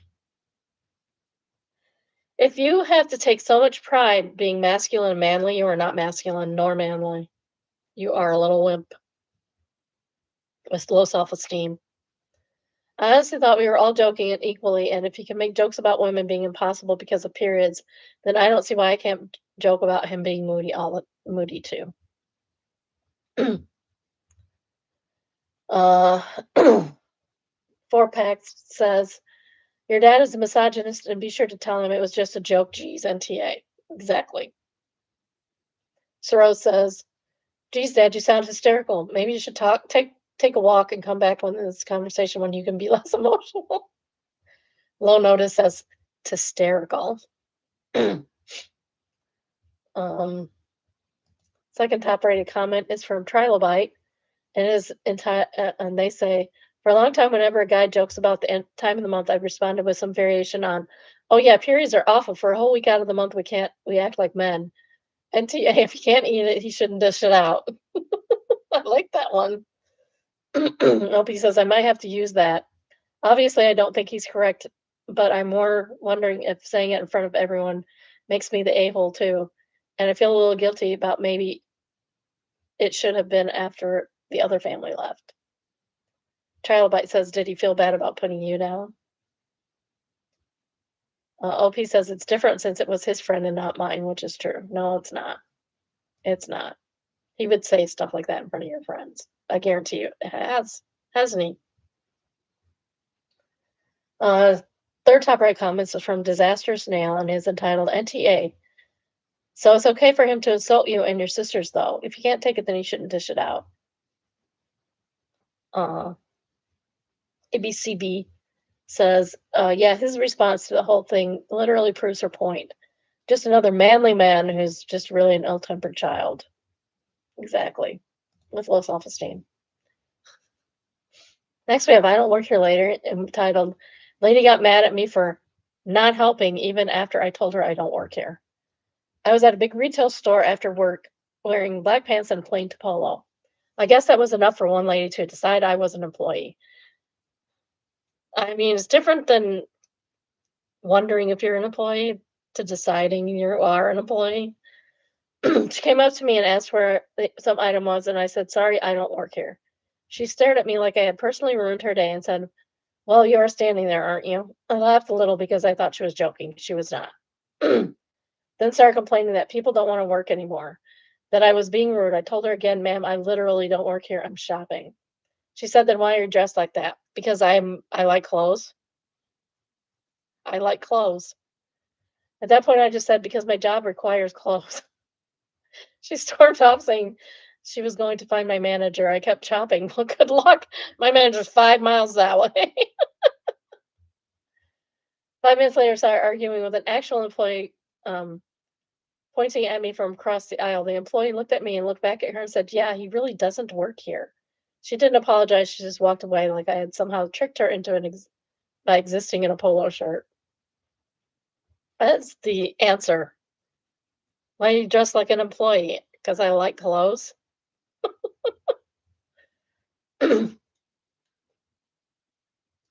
Apple Blossom says, because my job also requires clothes. Thank you for this line. I had a horrific day yesterday and I really, really needed to laugh. And it should be on a t-shirt someplace. Thank you again so much. Actually, the I like to wear clothes things happened. I saw a TikTok the other day. They were doing a little pride thing for a school, and the principal had on a t-shirt and jeans. It looked like she was maybe directing traffic for, drop off or pickup. And some lady's like filming her going, why are you wearing that shirt? And she says, I like clothes. And good on that principal for one, for being positive with her students about uh, differences in their lives and for saying, I like clothes. I think she said, I like to be clothed. Uh, Ebola Shuffle says, I wish I was clever enough to have funny comeback moments like these. Moonage Dayscream says, and now I want I'm just wearing this so I don't get fined t-shirt. Oh, maybe we should start making t-shirts here. Kind Stripe says, third top free comment. My spouse makes deliveries to small stores and gas stations and has to be very careful about what color shirt he wears to work that day based on what stores he's delivering to, because it happens to him at least once a month. Why doesn't anyone ever believe the person doesn't actually work there? Target. Target got me every time. I had to make sure that Target day was not wearing a red shirt. It was bad.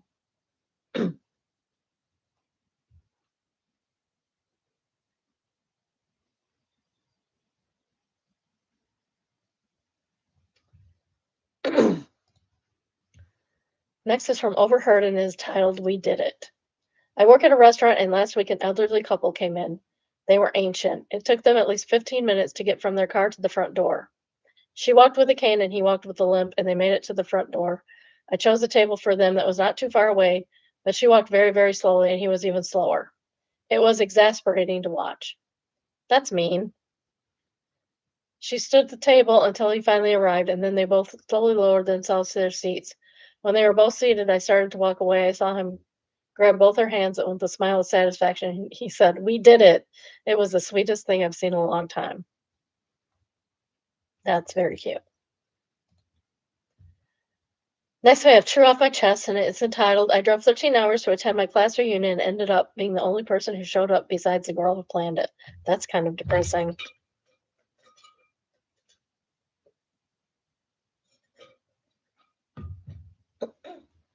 The girl who organized it was one of the shyest people in our graduating class, but also one of the smartest and kindest.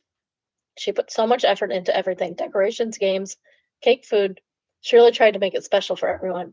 Then the excuses started rolling in. One person said they're sick, another said their kid was sick. But one of the girls who canceled had literally posted on Snapchat the night before out bowling with her husband and kid. I even called and texted her, asking if she was still coming, and she told me she and her family was sick. I mean, you can get sick. Later that same day, she asked me to come and hang out with her that night, and I just sat there thinking, I thought you were sick. That's what I would have said to her. I thought you were sick.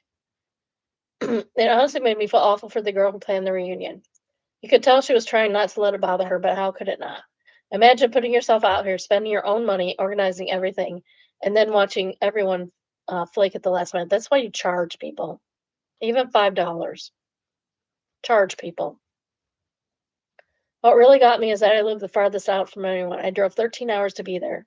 The girl who planned it drove 2 hours. Most of the people live in town or maybe 30 minutes away. Afterwards, she invited me over to her house, and honestly, we ended up having a really great time together. We rode around a golf course, looked at her chickens, ducks, turkeys, and just talked for hours. At one point, she opened up about how lonely adulthood has felt and how she feels like she doesn't really have friends anymore. Can you invite her here? Can she become a biddy? We'd love to have her. I paid the amount she originally asked everyone to chip in for the reunion, and she immediately offered it back to me since nobody came. I told her absolutely not. If anything, I want to help pay for half because she clearly spent a lot of time and money on it. She refused to let me. What a nice person. The whole thing has honestly made me sad. Not even just because people didn't show up, but because someone genuinely tried to create something thoughtful for people and she cared about, and almost nobody valued enough to make the effort. I'm really glad it went well, though. I hope she knows at least one person appreciated everything she did. Um, okay, Armadillo says, this sounds like the plot of a rom. Rainer Dean says, sounds like fate that united two people who are compatible for friendship. And Sam the Plant says, yep, this is movie level. They need to kiss while the band plays a slow song and they are the only ones dancing. uh, Negly Choice says, that girl deserves a friend who drives 13 hours for her, so it works. Third top rated comment is from Zacharias. You say they canceled. Was it an RSVP system? On the one hand, people generally tend not to go to the reunions. Unfortunately, truth to OP is that because this person had a reputation of being shy, they all probably assumed no one else was going, so bugged out. I see that as BS. You're a good person for sticking to her. Sucks when you put effort in and it's not appreciated. At least she had one person appreciate her. Sometimes you get none. I know how that feels. Next we have This is from In-Laws, and it's entitled I'm Not Sleeping In, Dude. When the father-in-law keeps making comments about how you sleep in every day while my husband is up dealing with the kids in the morning. I'm not sleeping in, I'm sleeping. Normal sleep. I work until 4 a.m. most nights because our kids don't go to get daycare, and my husband and I both work from home. Thankfully, we have flexible schedules, but mine is more flexible. I have the kids during the day, and we eat together as a family, and then I go to work while my husband does bedtime and the earlier morning stuff while I sleep like a normal human being. Neither of us works weekends, but my husband still gets up with the kids since I don't sleep enough during the week. What really gets me is this dad used to do shift work. He worked overnights a lot and slept during the day. You should understand this. Also, mind your own winging business.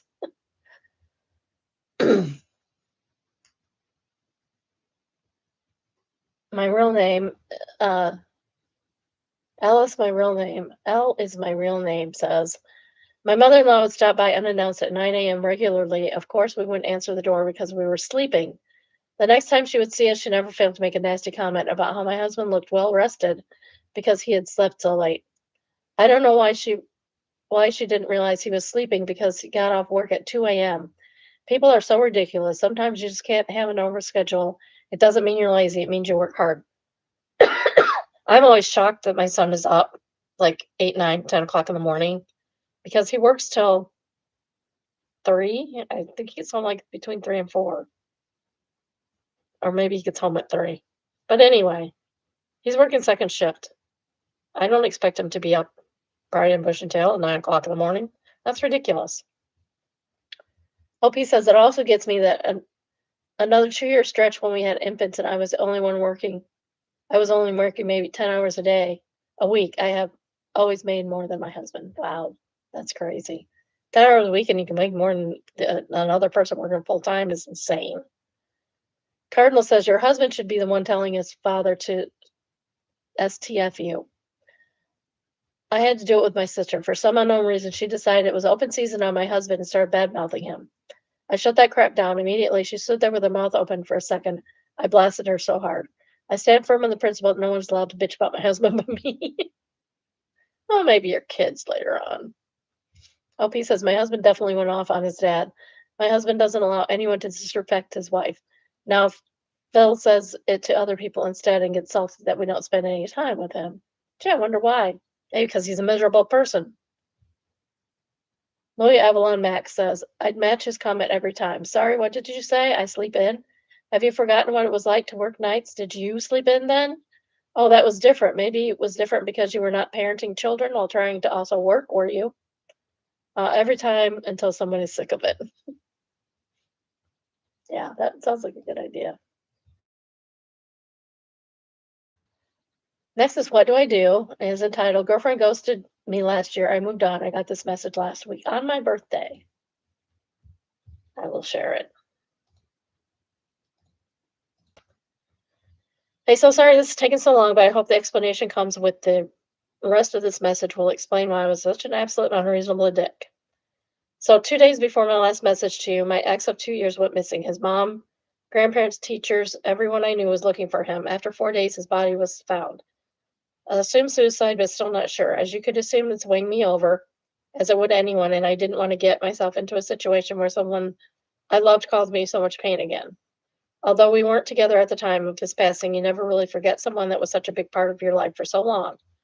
This isn't to make you feel sorry for me or give me sympathy. Come on. It's here as the best form of apology I can give you. I know it's not enough uh, for what I could have did put you through. I just wanted you to know that wasn't anything you did wrong. As much as it was myself working through different problems and dealing with them in a way that was completely irrational and all in all rude and disrespectful to you. Again, I honestly am really, really sorry for what I did. Actually, that's very nice.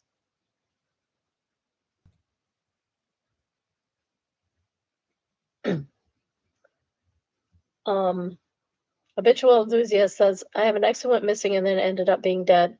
They were murdered though. Literally found out literally found in plastic in someone's basement. I don't know. Everybody processes things differently. Maybe she's really sorry for how she treated you. Maybe not. It doesn't really matter. I'd probably either keep a response short or just keep moving on.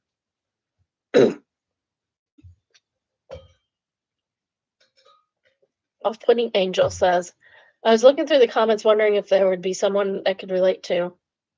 My close friend went missing and was found stabbed to death this year. Oh, that's so sad. I'm so sorry. It's a little too soon to talk about that one, though. My ex also went missing, but he went missing when we were still very much in a relationship. He left me a very vague note and left to kill himself. Thankfully, after 4 days, he called and asked if I could come home so he's still alive.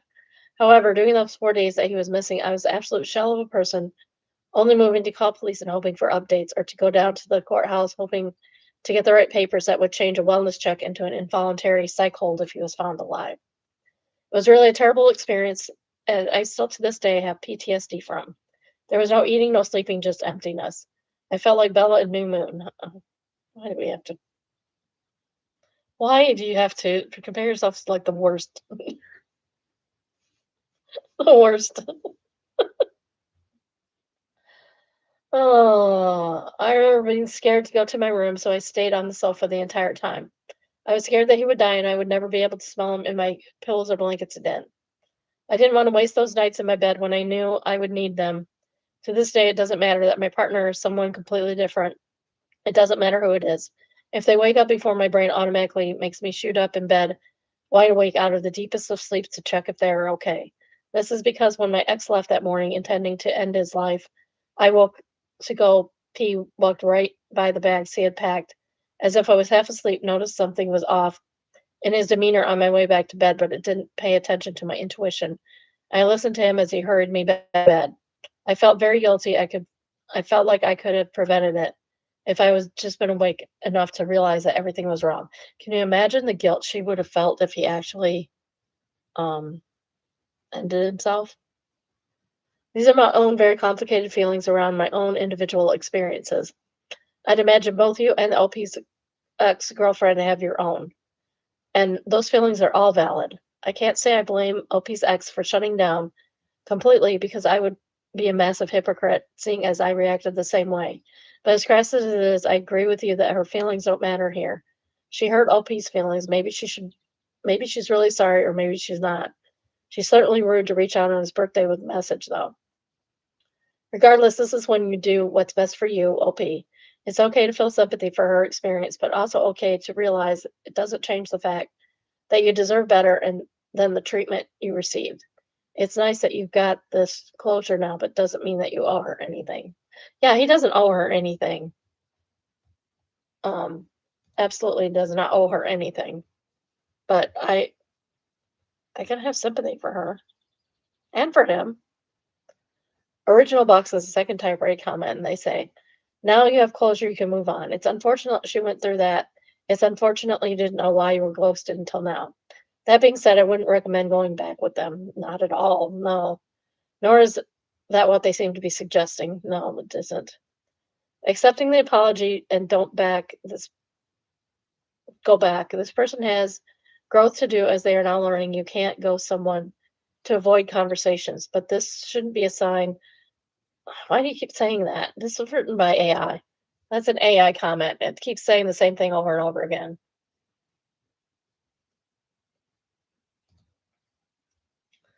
Um, Drunk sales coach says, that's our top rated comment, says, tell her 100% understand because your ex also went missing. Early Bug says, wait for a year to reply. That's not a bad idea. I mean, honestly, like I can relate. My ex went missing too. I just now heard back from her. Next, we have entitled parents entitled Mom volunteered to help me after my surgery, and my view of her has changed while having her around. I just had a full hysterectomy on Wednesday due to endometriosis. I'm so sorry. My mom volunteered to help take care of me at the house and stay through the weekend, while my husband spends time with his parents while picking up our kids from there. They had stayed for a few days with them during my surgery, and they were 5 hours away. Okay, that makes sense. At first, it was nice having her around, but I slowly started to notice how incapable she is. I've always loved my mom and kind of idolized her, but she used to work so much, I didn't see her a lot when I was a kid. Anyway, it started off the first night after we ordered dinner, which we would typically pick up something because she's the absolute worst cook. Which that I already knew. I asked her to run the dishwasher since I couldn't bend. She tells me because I don't know how to do dishes that my dad does them all. You can't start a dishwasher. Are you freaking kidding me right now? Then in the morning, I asked if she could make coffee because it's hard to stand. She tells me she doesn't know how to make coffee, that my dad always does it. You're kidding me right now. Well, I can talk you through it, Mom. It's not that hard. Almost everybody does it. Even people that don't drink coffee can make coffee. So the next day I bring up that if she could take the trash out for me since it was heavy.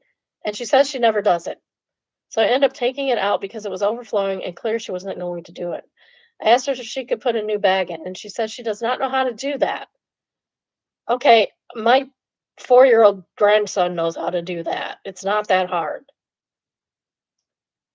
Um, this goes on all weekend with almost every household chore I could have really used help with due to the bending required. Your father does too much. Your father should have come and stayed with you. Maybe your mother could have learned how to do some things for herself. Then comes today. I asked if she could refill the water bowl for my cats. It's a heavy refillable water bowl. I asked her multiple times to come over to it first to grab the big jug portion. She completely ignores me and fills up a metal bowl with water. So I proceed to ask what she's doing since that won't help fill the water correctly. Then she gets mad at me for trying to instruct her and how the jug needs to be filled and calls me an ungrateful brat for correcting her. I no longer idolize my mom. I've lost some respect for her since she doesn't seem to understand how to do pretty basic adult tasks and refuses to learn how. And I know and I now wonder if my dad dies someday if she will even be able to function on her own. No, she won't. Am I th- am I an a-hole for being a kind of appalled that she doesn't know how to do some very basic adult tasks? No, not at all. Queen of Islam says NTA weaponized incompetence. LP says thank you. I'm not crazy for being frustrated. She isn't willing to even learn how. Boing Bong Princess says if the plan was to have her there for any longer, I would just dismiss her and have ask a friend or trusted neighbor to come and help with those minor things. We do change our opinion of our parents as we age or experience life, and that's just how perspective works. But you should take the full recommended recovery time to recover, and your mother isn't helping. And with how she got all snappy, it isn't the attitude you want around. So politely tell her thank you, but she isn't needed, and call another in. Don't punish yourself. Take the time to heal. OP says, thank you. Luckily, my husband comes home today, so it's the last day. It's just left me in a state of shock to see how she's not a very capable person when I always thought of her as a strong, independent woman. Saki Jik says, sounds like maybe a little bit of dementia forming. My mom absolutely forgot how to do those things as it got worse.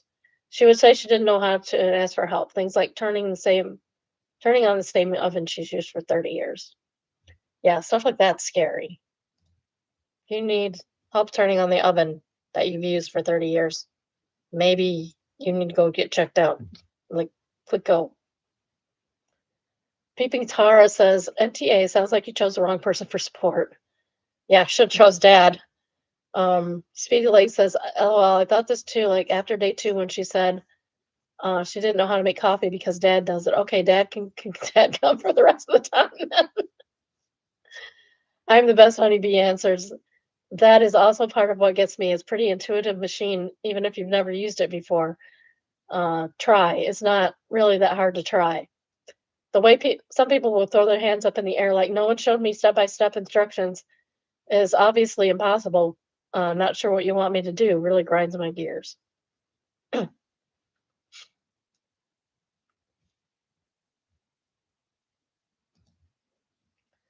Third top-rated comment is from Kiwi Muzz, and she says, so essentially she was unable to help with the simplest of tasks. Why couldn't you put a bag in a just if you have a complicated coffee machine, okay, fine. But you can't put a bag in a you can't take the garbage out, much less put a bag in the bin? Are you kidding me right now? That's insanity. I mean, people do that at work for themselves. Like, seriously. Kimima says, so essentially she was unable to help with the simplest of tasks. Why did she say she would help you in the first place if she couldn't actually do it? Uh, Unbent Mars says, so she can tell other people how helpful she was.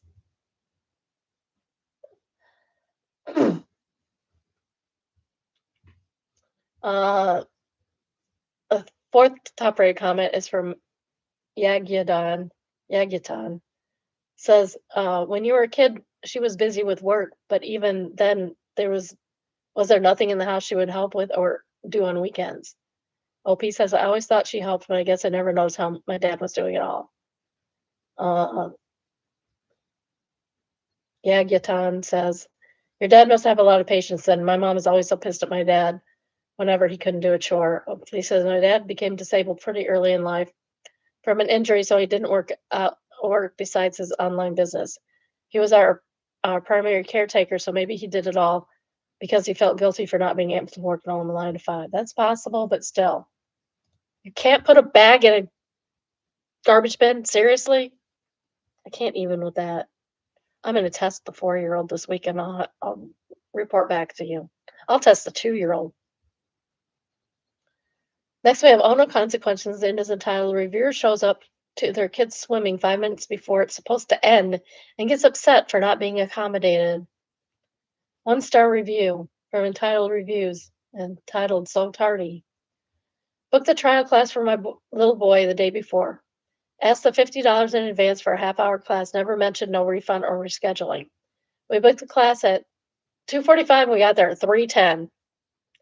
All we ask is to bring the baby to try in the water, and even offering to pay additional money. The owner simply refused it and not willing to do anything to accommodate. Definitely not recommending this place to anyone. So Intelligent Swim Club owner answers, I'm so sorry you're upset, but you showed up 5 minutes before your class was supposed to end. Our private lessons are pre-scheduled at client's preference. All classes are back to back. To be fair to all of our valued customers, we have always explained our policies on the phone and in a waiver before we make a booking. We are sorry that we couldn't let the baby try the water after your class time because we have other clients right after your class. Also, for water safety, we cannot allow a baby to try water without a swim instructor in a lesson. Some people. Callum the Quicks is the top rated comment, and he says, this review is just a good argument for why deposits are necessary. You know, this MFer would have refused to pay for their missed booking. OP says, absolutely, I don't blame them for not accommodating a reviewer. I don't either. I hope they kept the whole $50. It's the sperm's fault, and indignantly say, but I'm a mother. Like that absolves her of all consequences, like she's only the parent in the world. Even though the other parents in the class managed to show up on time to appointments, she picked the time herself too. It's not like she was forced to an inconvenient time slot. Hoglan Yang says, I hate people who show up egregiously late and then act like time should be right line for them. Yes. Paralyze. Paralyze.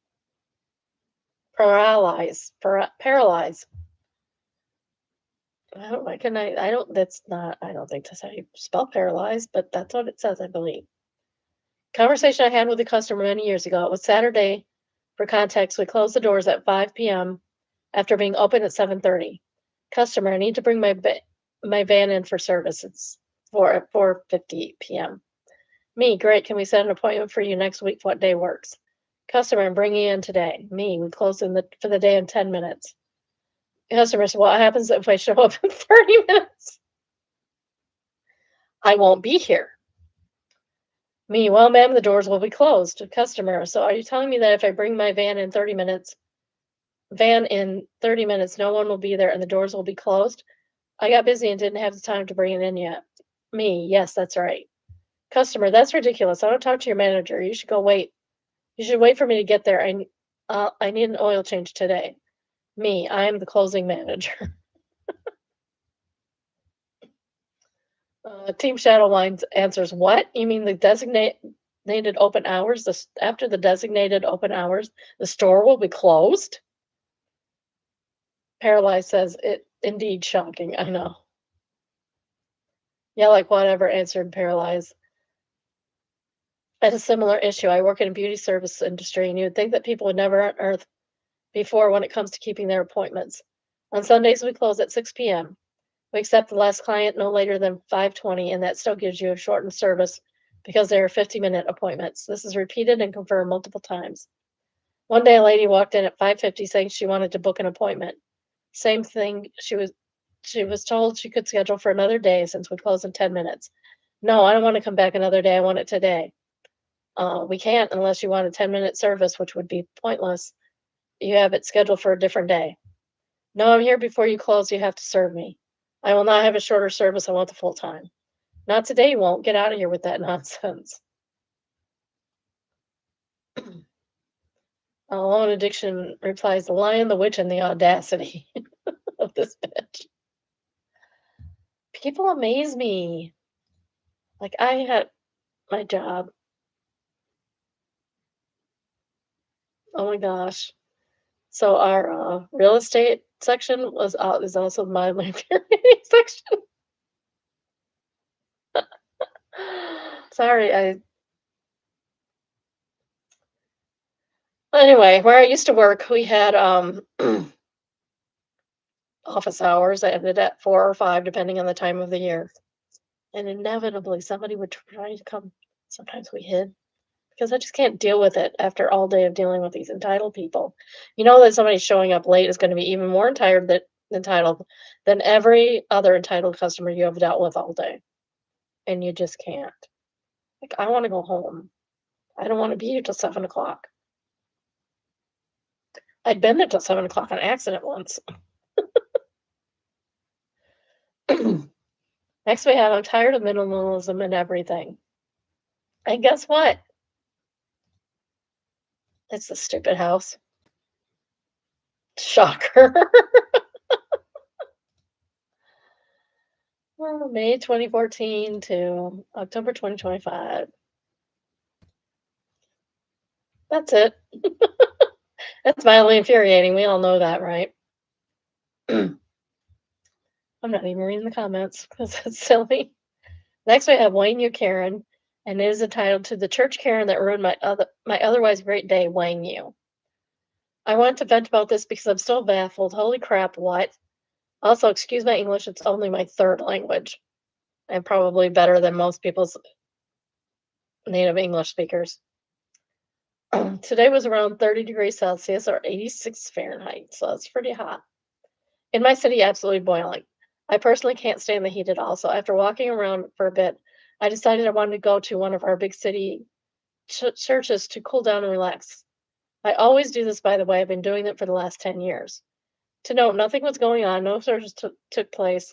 Just plenty of tourists walking around and praying on their own and then leaving, but definitely not active or full by any means. So I sat down right next to the entrance on a bench where informational flyers are placed. I'm nowhere near the main prayer area where people kneel and pray, by the way. Just sitting quietly there, minding my own business. I took a few sips of my water bottle because I was genuinely dehydrated from the heat. I made virtually no noise, disturbed absolutely no one. No one else was even looking at me. I was pretty much invisible. Suddenly, a wild Karen appears and stares at me in such an odd, menacing way, right before she comes up to me to ask if I'm aware of what place I'm in. I was winging confused and asked what she meant by that, and she started lecturing me about how I shouldn't drink water in church. I'm sorry. What? We had water fountains in our church, so don't tell me that. In a nearly empty tourist-filled church. Is it empty or tourist-filled? In a nearly empty church filled with only tourists. During a heat wave, while I'm sitting near the entrance area disturbing absolutely no one, are you weighing kidding me? I told her I made sure to sit away from the prayer benches and that I wasn't disturbing anyone. She didn't care and just doubled down. Told me that I'm pushing the limit. Like who the actual Wayne cares? There are people who with so much revealing clothing, no judgment, personally I don't care. Walking around, people constantly taking pictures, children screaming and running around, etc. But my 2 wanging sips of water triggered you. I swear some people just look for reasons to feel superior to strangers over the tiniest things. Anyway, rant over. I still can't believe I got scolded for drinking water while not fainting in 30-degree heat inside a building open to tourists. WTF, you can't make this up. I'll say this was my first proper Karen encounter, and I'm nearly 30, so thank you, kind strange, for not making me feel weird about this. I'm off to sleep. We'll read replies tomorrow. Have a great day/night, wherever you are. Dago Freak says, Jesus was all about bringing comfort. She sounds horrible. OP says, exactly. So ironic, too, because before she appeared, I was just thinking about how great it is that we still have places like churches where no one charges us for wanting to sit down for a bit. Hawaiian Life says, and then Satan appeared in disguise as a Karen.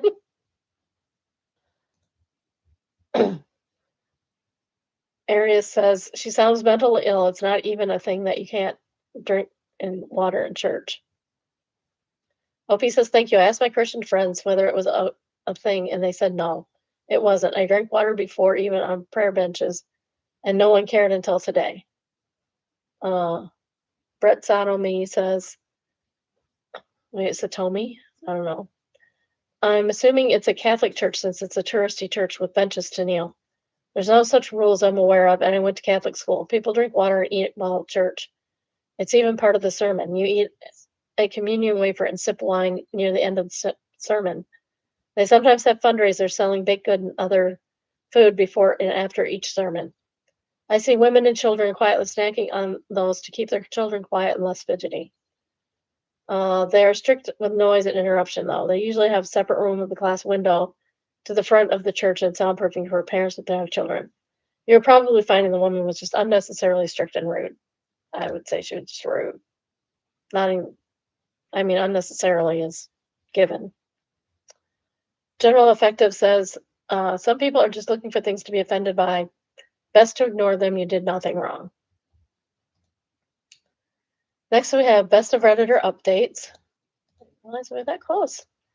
Entitled Terminally Ill and Racking Up Credit Card Debt with Zero Wings to Give. This is from Confession, April 9th, 2025. I had cancer for 2 years now, did chemo, lost my leg, beat odds, and managed to get back to work. And, well, crap hit the fan, and treatment stopped working. Probably got weeks, maybe months at best. I'm 22, I don't own a house, I don't own a car. I have maybe $2K in the bank. This is in, obviously in probably the UK, because she's using pounds, the pound sign. So I took a credit card, 6.5K limit, 0 APR for 20 months. I was previously building up a good credit score. Now I'm buying whatever the wang I want. The debt will die with me, and I give no wangs. And if you want to beef about me driving up your bank fees with this behavior, at least you get to live. Edit, thank you for your amazing responses. Unfortunately, it's bone cancer and it's spread through my whole body. So I'm too weak to travel far, as much as I would have wanted to see the world. I'm going to go bigger and do some stuff. If you have ideas, I want to big donations to food banks, cancer charities that supported me through my journey and made some differences before I pop. Also, shame on you all for asking me for money. Asking for money. Update 2. Took out some more cards. Thanks for the suggestion. Some of you asking, I'm a girl. I bought lots of things for my family, mostly sentimental things with my handwriting on. I bought a crab at a fancy seafood place. It was awesome. I donated to animal shelters and food banks, also to the cancer charities who helped drag my butt through this. Also, can you all stop telling me to find Jesus? I respect for those of you who are praying for me because I know that's your way of thinking of me. I'm really touched by that. And me, it's like the least thing they can do. But fighting God is no way in my plan. It's not what I believe at all after death. Trying to force religion down a dying person's throat is not really the vibe. Update 3, still hanging on. I've deteriorated quite a lot now, lost a functionality in my body at this point, so I'm bedridden, mostly watching lots of TV and seeing family. But I'm comfortable eating apples and cheese and a lot of little treats. Thank you for still checking on me and thinking of me.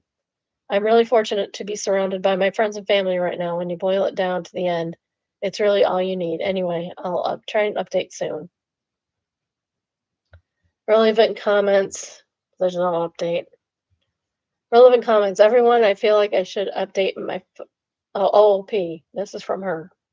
Everyone, I feel like I should update on my fun, happy times. I have taken your advice and took some more cards out. Live, laugh, love. Am I right? Random purchases include jewelry with my handwriting for my family.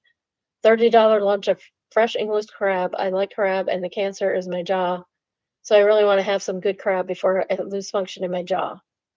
Three Jellycats, the frog ones. I never owned a Jellycat, but I wanted to know what it was like to be bougie enough to buy a big Jellycat. Some really comfy trousers, a hand knitted blanket for my niece. That's sweet. 1,000 pounds worth of food from my local food bank. Took my brothers to the arcade for a whole day and played every game. Took my family to my favorite place, Weymouth. Went to a candy store and bought 1 quart of everything.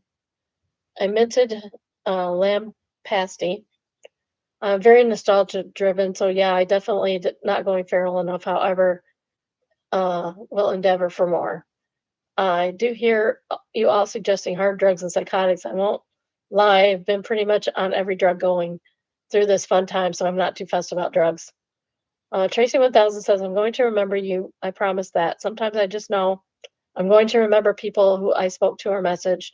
Even if I don't know their names, I do remember them. I lost my little brother to cancer when he was 5, so I've always known how precious life is. I've grown up knowing it. You're a girl who deserves to be remembered. I don't expect you to tell me your name, but is there something you would like me to think of you as? Obviously, you're a kick-ass warrior princess, but I don't know if remembering you as credit card girl is right. You're so much more than that. OP says, I've told my friends to think of me when something slightly unhinged happens in their life because I'm happy, hoping my energy just turns into chaos. 27 even says, hey, bro, you do your winging thing and enjoy the time you have left. I'm not kidding when I say this. I wish I was terminal. I've been avoiding serious growth because I want it to spread. I have GAD and depression since middle school. Good looking guy, always making people laugh and doing for others, athletic and excel at almost everything, but I don't want to exist for the longest time. And people don't understand why. Hell, neither do I. Please just get some counseling. It might get better. I'm sorry you're going through this, but you should definitely try some psychedelics and also make a bucket list. Earn up that debt, take chances, go crazy, live 100 lives in the limited time you have. I won't lie, in a way you've made me think maybe I should change it up a bit. Your one post is already impacting lives. Peace and love. And God's our brother. OP says it's strangely liberating. I've been fighting for so long. Finally letting it run its course now. It's peaceful, actually. I've done everything I wanted to do. Update January 18th, 2026, 9 months later, by her twin sister. Update 4 from her twin sister. I managed to track down this post while going through her phone and saw it blow up. She passed away peacefully in July, so July of 2025, surrounded by her family, dogs, and multiple credit cards. She did a lot of good, including buying refurbs for local primary and preschools and making a lot of improvements in the community. To those saying it would be passed to us, no, it was wiped and cleared. She had no inheritance, not a penny to her name since she was only 22 and didn't have those adult things like life insurance or mortgages. Thank you for all your support. She really kept this one hidden. Strangely Literal is a top-rated comment, and she says, my aunt did this. She had terrific credit and stage 4 cancer with less than a year to live, so she financed my cousin's kitchen remodel and a hotel weekend with her grandkids. She would have done more had it not been COVID times. Better than her son taking secret life insurance policy on her. I am all. Environmental Bug says, my dad did this before he died. Then he died, and the only asset in his name was his old truck with about 1,500, and that was it. The credit company hounded my mom. So my sister took over and sent them a notarized copy of the death certificate and demand to politely wang off, and they all eventually wanged off. Yeah, if you have a spouse, you can't really do that because they're still going to be responsible for the cards. Informer Matters is the second top rate comment. And they said, when my mom was working as a paralegal lawyer had a case like this, basically the winning argument was, what did you think you were going to happen if you gave a woman in her 90s a credit card? Jim answers, I dealt with that with my mom. She had made it to 90. She passed at 70. I wish she made it to 90. She passed at 74. I would tell people the same thing my estate lawyer told me. My mom's only asset was her townhouse. She racked up $50K in credit card debt. Stuff I didn't even find initially going through her stuff. A lawyer said they could petition the estate. My mom had no other debt. Was told that we will tell them to pound sand when they petition. If they want to force the sale of the townhouse to cover it, they have to come to court and convince a judge. I told them it was impossible for a judge to force the sale, but she had never seen a forced sale of the deceased primary residence, only forcing payment from inheritance cash to credit card debtors, and even then it's extremely rare. We told them to pound sand, and they, in fact, left it alone. Funny thing is, my mom wasn't trying to wing over the credit card companies. She just liked to live, and she had always lived well beyond her means. So she got herself into trouble when she lost her job at 60 years old. She made her retirement last long as she could, but it wasn't enough to keep up with her trips. She was an airline ticket agent that loved helping people. Yes, loved actually giving people free upgrades and crap. If you were a college student going home for a break and my mom checked you into your flight, you weren't paying for overweight luggage. You were probably going to get some food vouchers. Oh, first class seat is available. Bam, you have it. She was let go from her job when Continental Airlines outsourced that work to third party contractors for the lowest cost. If you ever wonder why those people don't give a wing, that is why. They aren't paid crap. Not that my mom was getting paid huge dollars. She was making $15 to $17 an hour in 2005, which was enough to fund her lifestyle of flying for free and traveling everywhere she could. When they got outsourced, people that replaced her were making $8 an hour.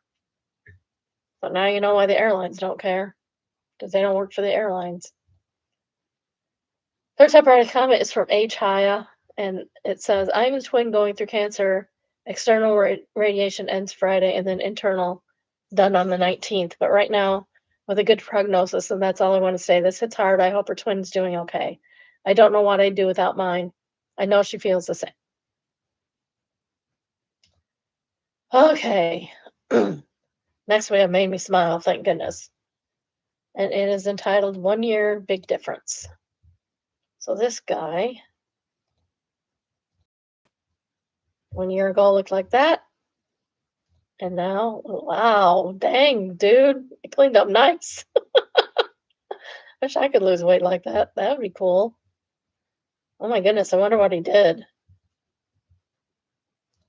Probably something you don't want to have to do. He went from 350 pounds to 183. Mighty Fine says that's really awesome. Takes such hard work and commitment. Yep. Oh, he wore a backpack for a whole year. Oh, Major says I know. Okay, they were making a joke. Whoosh. Complex Sorbet says, Wayne, yeah, well done. I'm so proud of you. And the third top rate comment is from Lolo Piro. Why is everyone congratulating him? He still has plenty of red flowers. I need to be changed to yellow. That one was funny. All right, I will see you in July, actually. Let me check the date here. Check what date we want to do that.